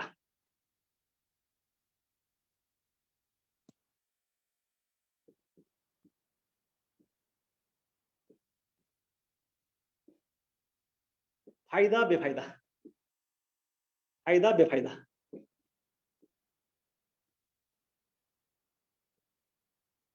साथीहरु एडभान्टेज र डिसएडभान्टेज यो भन्दै गर्दा म साथीहरुलाई के कुरा गराउन चाहन्छु भनेदेखि सकेसम्म हामीले यो तिरमिर बनाउने असम्बन्धित फर्मुला चाहिँ नबनाउने भन्छौँ। तर म साथीहरुलाई यो फेरि सम्झाउनको लागि सजिलोको लागि नबिर्सिने किसिमको फर्मुला मैले प्रयोग गर्छु। अब आरक्षणको एउटा मुख्य फाइदा के हो भनेदेखि साथीहरु, मुख्य फाइदा के हो भनेदेखि ओनरशिप हो। भनेको अपनत्व वृद्धि हुने हो, ओनरशिप हो। भनेदेखि यसको बेफाइदा के हो त साथीहरु? डिमोरलाइज हो।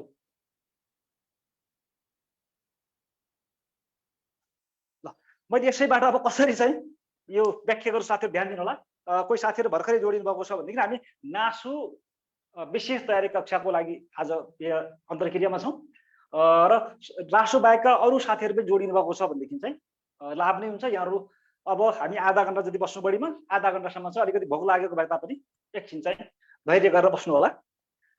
मैले भन्दै थिएँ आरक्षणको मुख्य फाइदा के हो भनेदेखि ओनरसिप हो। आरक्षणले गर्दा के हो भनेदेखि बहिष्करण परेको समुदायलाई पनि यो देश मेरो पनि यो राष्ट्र मेरो पनि यो समाज मेरो पनि हो भन्ने एउटा अपनत्व भावना विकास गर्छ। त्यो सबैले जानेकै हो। यसको मुख्य बेफाइदा भनेको चाहिँ यसले डिमोरलाइज गर्छ, हिंसाबोध गराउँछ। पास भएका व्यक्तिहरूमा पनि अब त आरक्षणबाट पास गरिदिएको भएर पहिले चाहिँ हिंसाबोध गराउँछ, यो सम्झनु पर्यो। त्यसपछि मैले के ट्रिक अपनाएँ भनेदेखि साथीहरू बुदा 8-10 धेरै बुदा बनाइयो। अघि मैले भने यहाँ आफै पनि बुदा बनाउन सक्नुहुन्छ, तर ती बुदा चाहिँ बनाउँदाखेरि बिर्सिने भएको हुनाले परीक्षामा लेख्दाखेरि फेरि समय व्यवस्थापन हुन नसक्ने भएको हुनाले मैले के गराइदिन्छु भने साथीहरू यही यसमा प्रयोग भएको सर्ट फर्म छ, सर्ट फर्मलाई फुल फर्म गरेर चाहिँ यसको मैले के लेखिदिन्छु त बेफाइदा। मैले बेफाइदाको कुरा गरेँ। एउटा डिमोरलाइजको के भयो त अब एउटा आफै डिमोरलाइज भइहाल्यो, यसलाई डिमोरलाइज बनाउँछ। अर्को के गराउँछ त डिपेन्डेन्ट बनाउँछ, PEN डिपेन्डेन्ट बनाउँछ। अर्को चाहिँ के गराउँछ त मेरिट सिस्टममा असर।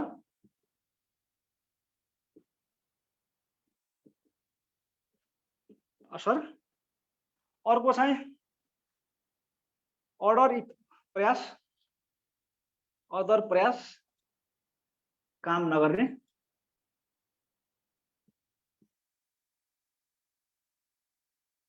यति सबै लाग्यो। अर्को reverse REVER discrimination DISCRIMINATION reverse discrimination. ल साथीहरू मैले के कुरा गर्दैछु भनेदेखि आरक्षणको बेफाइदाहरू लेख्नुपर्ने छ। यहाँलाई बेफाइदा धेरै हुन सक्छन्, तर बेफाइदाको मुख्य बेफाइदा पनि डिमोरलाइज गर्छ। अब के गर्नु पर्यो एउटा डिमोरलाइज सम्झिनै हाल्नु छ हैन। आरक्षणको बेफाइदा भन्ने बित्तिकै अब मैले यसैका प्रत्येक लेटरबाट चाहिँ मौलिक ढङ्गले के गरिदिन्छु भनेदेखि एक एकवटा बुदा बनाइदिन्छु ताकि यो यहाँहरूलाई बिर्सिन्न। एक दुईवटा बिर्स्यो भनेदेखि केही फरक पर्दैन, ताकि यहाँहरूले इफेक्टिभली लेख्न सक्नुहुन्छ। मैले के भने एउटा व्याख्या चाहिन्न, व्याख्या चाहिए भने लेख्न सकिहाल्नुहुन्छ। आरक्षण एउटा बेफाइदा डिमोरलाइज गर्छ भनेको यसले हीनताबोधको विकास गरायो। आरक्षणबाट पास कोही खुलाबाट पास भएको र आरक्षणबाट पास भएको हुन्छ, हामी आरक्षणमा पास भएको भने आफै पनि अलिकति आफूलाई कमजोर ठान्ने हीनताबोधको विकास गरायो। अर्को यसले के गरायो भनेदेखि आरक्षणले गर्दा लक्षित वर्गलाई पनि आरक्षण प्रति डिपेन्डेन्ट गरायो भनेको के अब आरक्षण छ, अब यो वर्ष त आरक्षणमा खुलेको छैन के दिने र भनेर आरक्षण खुल्ला र पास गरौँला भन्ने किसिमले आरक्षण प्रति यसले भर पर्ने बनायो। तेस्रो चाहिँ यसको बेफाइदा के हो भनेदेखि साथीहरू मेरिट सिस्टममा असर गर्यो, योग्यता प्रणालीले ध्वस्त बनायो। या 80 नम्बर ल्याउने व्यक्तिहरू चाहिँ सिलेक्सन हुँदैनन्, तर जस्ट 40 नम्बर ल्याएका व्यक्तिहरू के हुन्छन् त सिलेक्सन भइराखेका छन् है त। अवस्था यसै नै त्यसको मतलब यसले मेरिट सिस्टम भनेको बुझ्न्छ। योग्यता प्रणाली भनेको जसले बढी अङ्क ल्याउँछ त्यो छनौट हुनुपर्छ है। मेरिट सिस्टम भने त्यही हो। योग्यता प्रणाली भनेको बढी अङ्क ल्याउने चाहिँ सिलेक्सन हुँदै जाने प्रणालीलाई के हुन्छ त मेरिटोक्रेसी भन्छ। सामान्य सिद्धान्त त्यही हाम्रो परम्परागत सिद्धान्त, तर यसले त्यो बनाउँदैन। 80 नम्बर 85 नम्बर ल्याएको व्यक्ति चाहिँ फेल भइराखेको हुन्छ, छनौट भइराखेको हुँदैन, तर जस्ट 40 नम्बर ल्याउने व्यक्ति के भइराखेको त छनौट भइराखेको छ। यसले मेरिट सिस्टमलाई चाहिँ यसले खत्तम गरिदिन्छ भनेको। अर्को चाहिँ अड प्रयास काम नगर्ने अदर भनेको यो भनेको आरक्षण दिइसकेपछि चाहिँ त्यसपछि अरू विभिन्न प्रयास भने मैले सकारात्मक विभेद अरू प्रयासहरूले काम गर्दैन भनेको। अर्को चाहिँ यो बहुत महत्त्वपूर्ण कुरा फेरि हामीले चाहिँ समानतापूर्ण समाजको स्थापना गर्ने भनेका छौँ, तर यसले के गर्यो भने रिभर्स भने उल्टो भनेको यसले उल्टो विभेद गर्यो। हाम्रा बाबुबाजेले कुनै बेला चाहिँ हुन्छ हाम्रा सबैका बाबुबाजे चाहिँ शासन सत्तामा के भन्ने कुरा छैन, उनीहरूले चाहिँ कसैलाई चाहिँ यो बहिष्करण पारेका पनि होइनन्। यदि पारेकै रहेछन् भनेदेखि मानौँ हाम्रा बाबुबाजेले यदि यो सुविधा भोग गरे भन्दैमा अहिले फेरि यो त्यो वर्ग चाहिँ सुविधाबाट वञ्चित हुने, अर्को वर्गले चाहिँ सुविधा पाउने भनेको यसले फेरि उल्टो विभेद सृजना गर्यो क्या।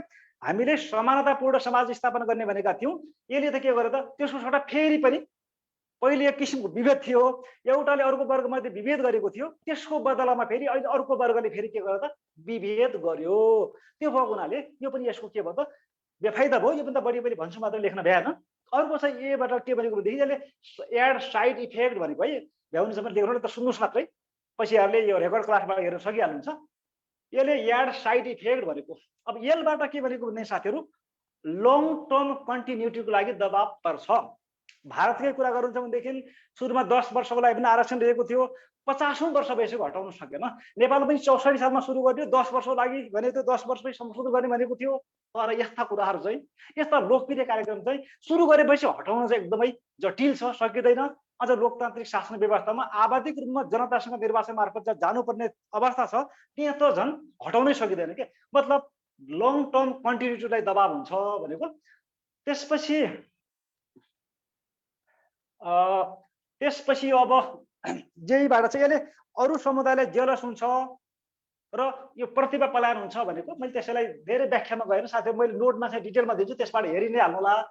यस्तै गरेर मैले ओनरसिपको सन्दर्भमा के भन्छु भनेदेखि साथीहरू, ओ भनेको एउटा के भयो त आफै OWNER, एउटा ओनरसिप आफै भइहाल्यो। अर्को वर्क फोर्स डाइभर्सिटी DIVERSITY, अर्को छ नेसनल युनिटी,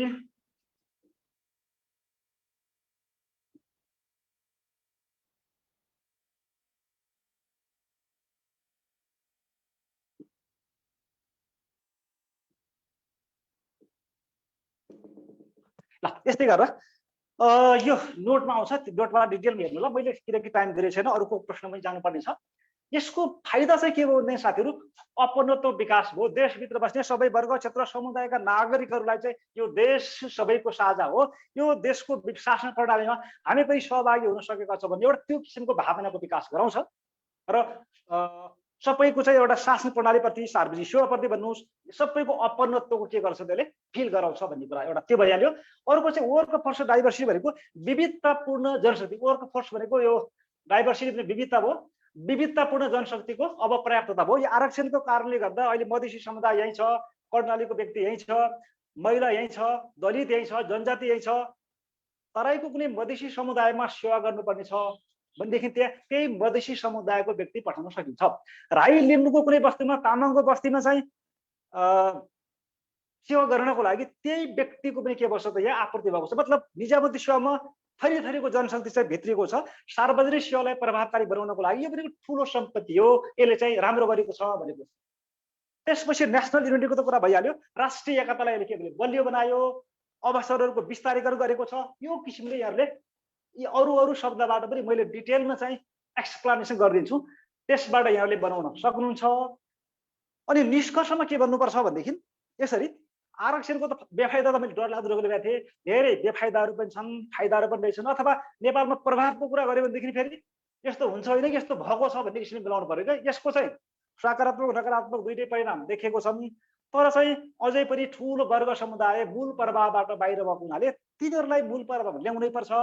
त्यो ल्याउनको लागि आरक्षण बाहेक अरू कुनै विकल्प नभएको हुनाले माथि उल्लेख गरिएका कमी कमजोरी चाहिँ हटाएर यसलाई चाहिँ केही समयको लागि अगाडि बढाउनु पर्छ भन्ने किसिमले निष्कर्ष यहाँले दिनुपर्ने हुन्छ।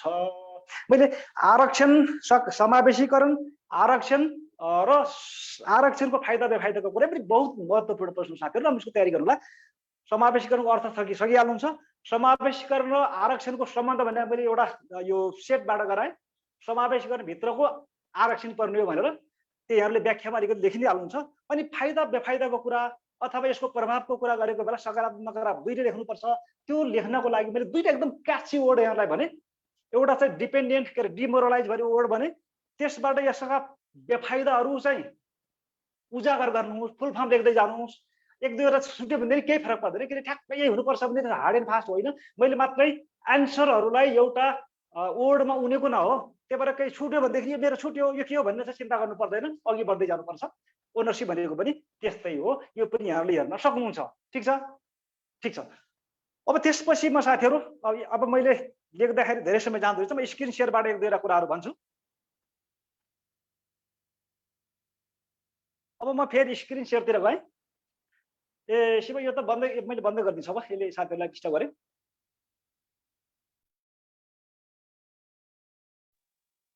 अब मैले के गर्छु भनेदेखि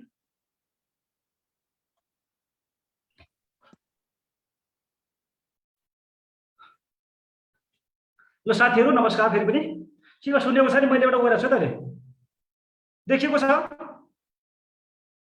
हेलो साथीहरु देखियो मैले अब यो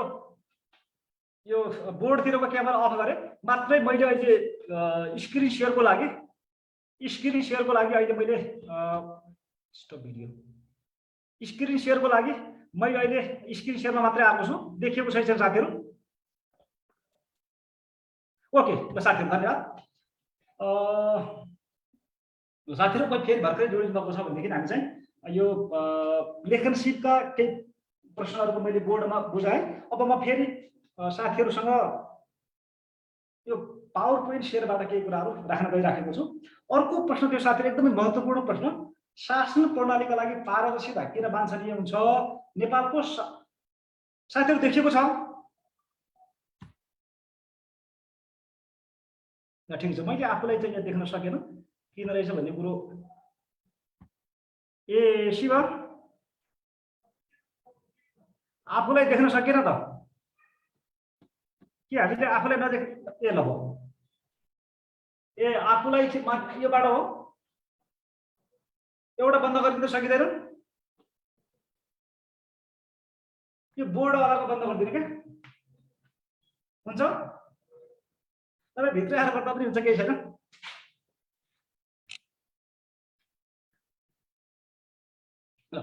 शासन प्रणालीका लागि पारदर्शिता किन वाञ्छनीय हुन्छ नेपालको शासन प्रणालीलाई पारदर्शी बनाउनको लागि लिएका कदमहरू लेख्नुहोस् भनेर आयो साथीहरु पहिले त यहाँ मैले जे लेखेको गर्दा पनि के बुझ्नुपर्छ साथीहरु भनेको बोर्डले केही फरक पर्दैन ओके तर यहाँ चाहिँ मैले हेर्दा दुईतिर देखिएको कुरा अलिकति चाहिँ यो भने नि आईटी को सन्दर्भमा चाहिँ म अलिकति कमजोर नै छु त्यो भएर यो भौतिक कक्षा मात्रै पढाउँदाखेरि जुन किसिमले मेरो एउटा सन्तुष्टि बनाउन सक्थेँ नि तर यो अनलाइन क्लासमा कता कता निर्णय के भने आफैलाई पनि अलिकति कन्फ्युजन हुँदैन डर लाग्छ किनकि मैले बोल्दा छु कस्तो सुनेको छ के छ थाहा छैन त्यो भएको हुनाले अनलाइन क्लासको अलिकति डिफेक्ट भनौँ र मेरो त्यो अलिकति आइटीतिरको विज्ञता नभएर पनि होला त्यस्तो लाग्न सक्छ मलाई म गए शासन प्रणालीलाई पारदर्शिता कुरा गर्दै थिएँ पारदर्शिता भनेको के हो त साथीहरु सामान्य अर्थमा पारदर्शिता भनेको एक छेउबाट हेर्दाखेरि अर्को छेउ छ्याङ्गै देखिने अवस्थालाई के भन्छ भने पारदर्शिता भन्छौँ जस्तो सिसा हुन्छ नि पारदर्शी हुन्छ सिसाको झ्याल भनौँ न एउटा छेउबाट हेर्दा अर्को छेउसम्म देखिने अवस्थाले पारदर्शिता भन्छौँ र यो शासन प्रणालीको सन्दर्भमा चाहिँ पारदर्शिता भनेको शासकीय प्रणालीमा चाहिँ शासन सञ्चालनका विधि प्रक्रिया निर्णय सबैमा चाहिँ जनताले चाहिँ थाहा पाउने जान्ने अथवा पहुँच हुने अवस्थालाई के भन्छ पारदर्शिता हुन्छ त्यहीदेखि चाहिँ लेखेकै पढ होला शासन प्रणालीमा सार्वजनिक सरकारको विषयलाई आम नागरिक समक्ष प्रस्तुत गर्नु सार्वजनिक निर्णय कार्यलाई देख्न सक्ने बुझ्न सक्ने बनाउने पारदर्शिताको अर्थमा लिन्छ कुनै पनि विषयलाई प्रष्ट देखाउनु वा खुलाउनु कुनै सूचनालाई सञ्चार गर्नु सम्प्रेषण प्रकाश गर्नु पारदर्शिता भनिन्छ यस साथै पारदर्शिता भनेको चाहिँ ठ्याक्कै चाहिँ प्रश्नमा चाहिँ पारदर्शिताको यो अर्थ लेख्नुस् भनेको छैन त्यसो भएको हुनाले साथीहरुले यो विषयमा चाहिँ नलेख्न पनि सक्नुहुन्छ पारदर्शिता भनेको के हो भन्ने नलेखेर सिधै चाहिँ शासन प्रणालीका लागि पारदर्शिता वाञ्छनीय दिने मानिएका कार्यहरू उल्लेख्न सक्छन् भनेर सिधै चाहिँ लेख्न सक्नुहुन्छ यही नत्र गरेको फोन आयो अब त्यो लेख्नको लागि पनि साथीहरु के गर्ने हो भनेदेखि पारदर्शी भयो भने के फाइदा हुन्छ भन्ने कुराहरु हो यो बोर्डमा लेख्दा पनि केही देखिन्न नि है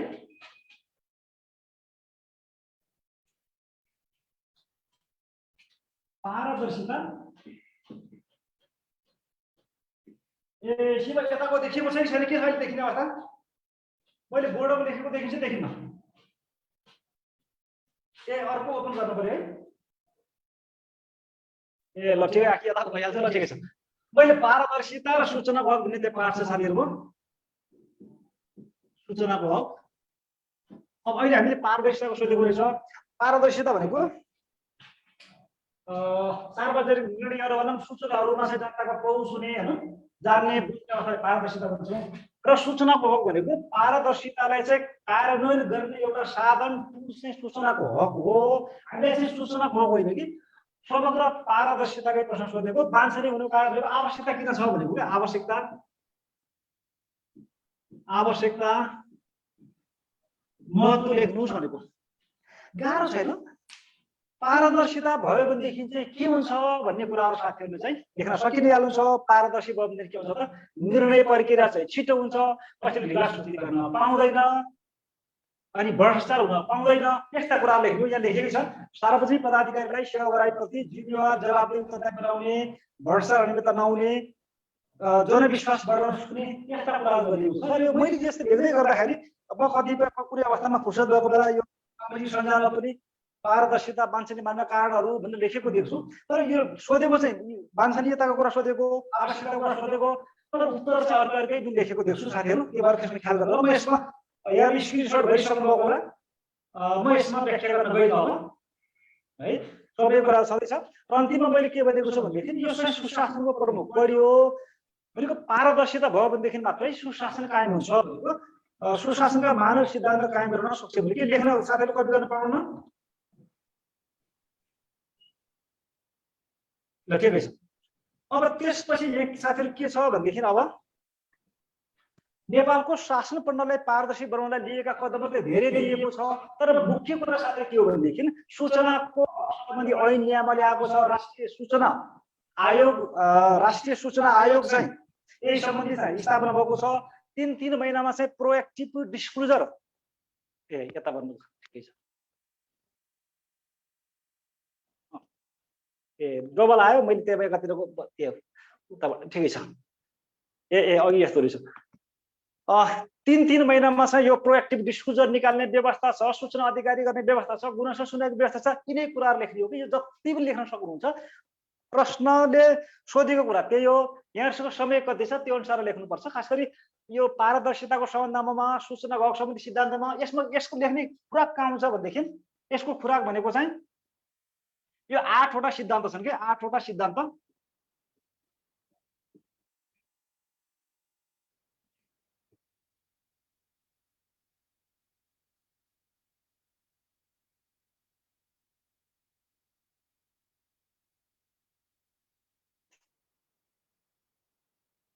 यसको चाहिँ 8वटा सिद्धान्तहरू जो छ, सिद्धान्त पहिले जान्नु पर्यो। अनि सिद्धान्तबाट चाहिँ यसका समस्याहरू के गरिएको छ भन्ने कुराहरू। जस्तो सिद्धान्त कुरा फेरि के हो भन्नुलाई फेरि मैले यसलाई सिद्धान्त बुझ्छु। म अरू ठाउँमा चाहिँ सूत्र प्रयोग नगर्नु भन्छु, तर जो मुख्य आधारभूत कुराहरू हुन्छन् बुझ्दाको लागि सूत्र नबनाउनुहोस्। अहिले मैले ओनरसिप र यो डिमोरलाइजको सूत्र बनाएर पनि त्यो त त्यही फुल फर्म मात्र लेखेको हो। तर आधा बेसिक कुराहरू चाहिँ यहाँ याद गर्नुहोस्। MPLSC TOA भनेको सूचनाको हक भन्नुहोस्। पारदर्शिताको 8वटा सिद्धान्त 3, 1, 2, 3, 4, 5, 6, 7, 8, 9वटै रहेछ। 9वटै बनाए। यी 9वटा सिद्धान्तहरू यसले जान्नुपर्छ। यसैबाट चाहिँ अवस्था के छ भन्नको लागि, समस्या कहाँ छ भन्नको लागि, अब के गर्नुपर्छ भन्नको लागि चाहिँ वास्तवमा यी जो तत्त्वहरू भन्नुहोस्, सिद्धान्त भन्नुहोस्, यसैबाट उत्तर खोज्ने हो। के के हो भन्ने कुरो त हामी डिटेलमा त्यो पाठ पढ्दाखेरि पढौँला। अहिले मैले सबैलाई मर्ज गरेर चाहिँ एन्सर बनाएको छु। यहाँ के भनेको यस्तो सुन्नुहोस्। यहाँ भनेको म्याक्सिमम डिस्क्लोजर प्रिन्सिपल भनेको अधिकतम खुलासाको सिद्धान्त भनेको सार्वजनिक निकायको सूचना बढीभन्दा बढी चाहिँ खुलासा गर्नुपर्छ, सार्वजनिक गर्नुपर्छ भनेको। अर्को चाहिँ प्रमोसन अफ ओपन गभर्नमेन्ट भनेको खुला सरकारको चाहिँ सिद्धान्त अवलम्बन गर्नुपर्छ। लिमिटेड एक्सेप्सन हुनुपर्छ भनेको के यो प्रभाव नगर्ने सूचनाहरू, अपवादहरू सीमित हुनुपर्छ भनेको। एउटा सिम्पल प्रोसिडियर भनेको विधि चाहिँ सिम्पल हुनुपर्छ भनेको। क्लासिफिकेसन अफ डकुमेन्ट हुनुपर्छ भनेको सूचनाको वर्गीकरण गरेको हुनुपर्छ। अब की अब्लिगेसन भनेको यो प्रकाशन गर्ने, सार्वजनिक गर्ने दायित्व चाहिँ राज्यको हुनुपर्छ भनेको। यो व्हिसल ब्लोअर प्रोटेक्सन भनेको सूचनादाताको संरक्षण गर्नुपर्छ। इस्टाब्लिसमेन्ट अफ रेगुलेटरी बडी भने नियमनकारी निकायको स्थापना गर्नुपर्छ। र बढी र प्रमाणको भार चाहिँ नागरिकमा रहनुहुन्न, राज्यमा हुनुपर्छ भनेको चाहिँ फेरि पनि भन्छु। MPLSC TOA भनेको यो भनेको म्याक्सिमम डिस्क्लोजर प्रिन्सिपल भनेको बढीभन्दा बढी खुलासाको सिद्धान्त भनेको। ओपन र एउटा ट्रान्सपेरेन्ट एउटा कार्यशैली अपनाउने, लिमिटेड एक्सेप्सन हुने, सिम्पल प्रोसिडियर हुने, क्लासिफिकेसन गर्ने, की दायित्व चाहिँ सार्वजनिक निकायको हुने, सूचना व्हिसल ब्लोअर प्रोटेक्सन गर्ने, रेगुलेटरी बडी भनेको सूचना आयोग छ नि, सूचना आयोगको स्थापना गर्ने र बर्डन र प्रुफको प्रमाणको भार चाहिँ सार्वजनिक निकायमा हुने भन्ने विषय चाहिँ यसका मुख्य यसको चाहिँ उत्तर लेख्नको लागि समाउने यसको आधार भनेको चाहिँ यी हुन्। यसैबाट चाहिँ कहाँ समस्या हो भन्ने कुरा समस्या खोज्ने हो। त्यसो भएको हुनाले यसको पनि मैले त अब यो सूत्र नगरेर, किनकि प्रश्न उत्तर भएको हुनाले सिधै चाहिँ उत्तर राखेँ साथीहरूलाई, यहाँहरूले हेरि पनि सक्नुभयो। र अब यसको निष्कर्षमा म गएँ साथीहरू एकैचोटि। पारदर्शिता लोकतन्त्रको आधारभूत पूर्वाधार, बेसिक फाउन्डेसन हो। सुशासनको मास्टर की हो। यो हकलाई भ्रष्टाचार, गैरकारी कार्य, श्वेत गरी अपराध, व्हाइट कलर क्राइम जस्ता खराबीसँग लड्ने जुझ्ने प्रमुख औजारको रूपमा लिइन्छ। तसर्थ हामीले पनि सार्वजनिक सेवा प्रवाहलाई प्रभावकारी बनाउन तथा मुलुकमा सुशासन कायम गर्न शासन प्रणाली खुला र पारदर्शी बनाउनुपर्छ भनेर 10 नम्बरको प्रश्नमा साथीहरू यसरी के गर्नुपर्छ भनेदेखि, यो अलि लामो होला, यहाँहरूले योभन्दा अलिक कम लामो लेख्न सक्नुहुन्छ, अलिक छोटेर लेख्न सक्नुहुन्छ। के भयो त यसको निष्कर्षको कुरा भयो भनेको, सूचनाको हकको वाञ्छनीयता के छ, के प्रयास गरिएको छ र भनिसकेपछि लास्टमा चाहिँ नम्बर दिने भनेको निष्कर्ष हेरिसकेपछि नम्बर दिने भएको हुनाले निष्कर्ष लेख्नुपर्छ। जुन धेरै सरहरूले चाहिँ ओबिसी ओपनिङ बढी र कन्क्लुजनमा ध्यान दिनुपर्छ भन्नुहुन्छ, तर मैले साथीहरूलाई सुरु पनि भने यो कुनै निबन्ध प्रतियोगिता होइन। त्यसो भएको हुनाले त्यो फर्मेट चाहिँ हुनुपर्छ भन्ने छैन। खास हुनुपर्ने कुरो चाहिँ प्रश्नले जे खोजेको छ, खोजेको कुरो चाहिँ हुनु पर्यो र निष्कर्षमा चाहिँ त्यो उत्तर लेख्ने परीक्षार्थीले चाहिँ उसको चाहिँ एउटा सकारात्मक सोच सहित चाहिँ अवधारणा आओस्, निष्कर्ष आओस् भन्नको लागि चाहिँ 10 नम्बर प्रश्नमा निष्कर्ष लेख्दा हुन्छ। साथीहरू अब ढिलो पनि भइसकेछ, मैले अब अरू प्रश्नहरू राखेको थिएँ, राख्न त यहाँ, तर अरू प्रश्नमा म आज जान भ्याउँछु जस्तो देखेर दोस्रो प्रश्न यो रहेछ। तिनको प्रश्न चाहिँ कानुनको शासनको महत्त्व भनेको छ। कानुनको शासनको महत्त्व भनेको कानुनको शासनको फाइदा हेरेर लेख्न सक्नुहुन्छ, केही समस्या छ भन्ने लाग्दैन। अनि अर्को लोकतन्त्रको सुदृढीकरणको लागि विद्युतीय शासनको के कस्तो भूमिका हुन्छ भनेको, लोकतन्त्रको सुदृढीकरण लोकतन्त्रका तत्त्वहरू पहिले पत्ता लगाउनु पर्यो। लोकतन्त्रका तत्त्वहरूलाई एक्टिभेट गर्नको लागि विद्युतीय शासनले कस्तो भूमिका खेल्छ भन्नेतिरबाट चाहिँ यसको उत्तर साथीहरूले खोजी गर्नुपर्छ। म यसमा गएन आज। अनि मौलिक हक र निर्देशक सिद्धान्त बिचको समानता के छ, भिन्नता के छ भन्ने यी 7वटा चाहिँ मैले साथीहरू नासुको सेकेन्ड पेपरमा भएका प्रश्नबाट चाहिँ अलिक महत्त्वपूर्ण भनेर लेखेका प्रश्नहरू यी भए। फेरि अर्को क्लासमा चाहिँ यसैका बाँकी कुराहरू र अझै यहाँहरूसँग थप विषयवस्तुमा चाहिँ हामी छलफल गरौँला। भोलि अर्कै सर आउनुहुन्छ। अर्को दिन चाहिँ म यतैतिर यो बिचमा मेरो बाहिर जाने कार्यक्रम छ, बाहिर गएन भनेदेखि चाहिँ यहीँ रह्यो भनेदेखि म फेरि अर्को दिन आउँछु। यो हामीले अहिले सुरुमा 4 दिन मात्रै भनेका छौँ। यो 4 दिनबाट यहाँहरूको पुरै कोर्स कभर हुनु त होइन है, पुरै कोर्स कभर हुनु त होइन, तर 4 दिनले यहाँहरूलाई सही किसिमले एउटा राइट ट्र्याकिङ गर्नको लागि मार्गदर्शन गर्न सकोस् भन्ने चाहिँ हाम्रो चाहिँ उद्देश्य त्यो हो। यसका नोटहरू पनि यहाँहरूले पाइदै हाल्नुहुन्छ र केही कन्फ्युजन भयो भनेदेखि साथीहरूले अहिले त सामाजिक यो सञ्जालबाट पनि यहाँहरूले केही कुरा सोध्न सक्नुहुन्छ। म अलिकति व्यस्त भएको कारणले गर्दा तुरुन्तै जवाफ दिन नसकुला, तर बिदाको दिन पारेर समय मिलाएर जवाफ अवश्य दिन्छु, यहाँहरूले त्यसबाट लाभ लिन सक्नुहुनेछ। आज अब योभन्दा बढी भन्ने शक्ति पनि छैन जस्तो लाग्न थाल्यो। म साथीहरूलाई आजको लागि बिदा माग्न चाहन्छु। मलाई पक्कै पनि लाग्छ यहाँहरूको यो 1.5 घण्टाको समय जो छ पक्कै पनि फ्रुटफुल भयो होला। यसलाई थप फ्रुटफुल बनाउनको लागि वास्तवमा लोकसेवा आयोगले लिने परीक्षाहरूमा पासै बनाउने किसिमले चाहिँ यहाँलाई अगाडि बढाउनको लागि म अर्को दिन फेरि आउनेछु। आजलाई बिदा माग्छु। हस् त, धन्यवाद, नमस्कार। हस्, सरलाई धेरै धेरै धन्यवाद सर। सरको व्यस्तताका बावजुद पनि सरले समय दिनुभएकोमा पुनः सरलाई धेरै धेरै धन्यवाद। साथीहरूले यहाँ सोध्दै हुनुहुन्छ पिडिएफ पाउँछ कि पाउँदैन। मजाले पाउँछ, केही याद दिनु पर्दैन। तपाईँहरूले पिडिएफ नोटहरू, भिडियो रेकर्डेड क्लासहरू होइन, अनि त्यसपछि दैनिक इक्जाम प्रश्नहरू, हामीले दैनिक प्रश्नहरू पनि दिन्छौँ होइन, त्यो किसिमको सबै पाउनुहुन्छ। त्यसमा केही टेन्सन लिनु पर्दैन। हामी थप विवरण भोलि पर्सिको जुन 4 दिनको यो निःशुल्क प्लेटफर्म राखेका छौँ तपाईँहरूको लागि। यो 4 दिन तपाईँहरूलाई क्लास के कस्तो लाग्छ मजाले हेर्नुहोस्, मजाले प्र्याक्टिस गर्नुहोस् तपाईँहरूले है। त्यो किसिमको हामीले 4 दिनको लागि फ्री राखिदिएका छौँ। त्यसपछि आइतबारदेखिको सेसनमा चाहिँ अनि त्यसपछि फी तिरेर चाहिँ अनि त्यसपछि क्लासमा चाहिँ जोइन होइन हो, केही छैन, त्यसको लागि समस्या छैन। हामी तपाईँहरूलाई नमुना क्वेसनहरू अघि सरले दिइसक्नु भएको छ। थप नमुना क्वेसन प्लस त्यसको आन्सर सहित भोलि पनि पोस्ट पनि गरौँला। तपाईँहरूले पेज हेर्न सक्नुहुन्छ, पेजमा पोस्ट गर्न हाल्छौँ।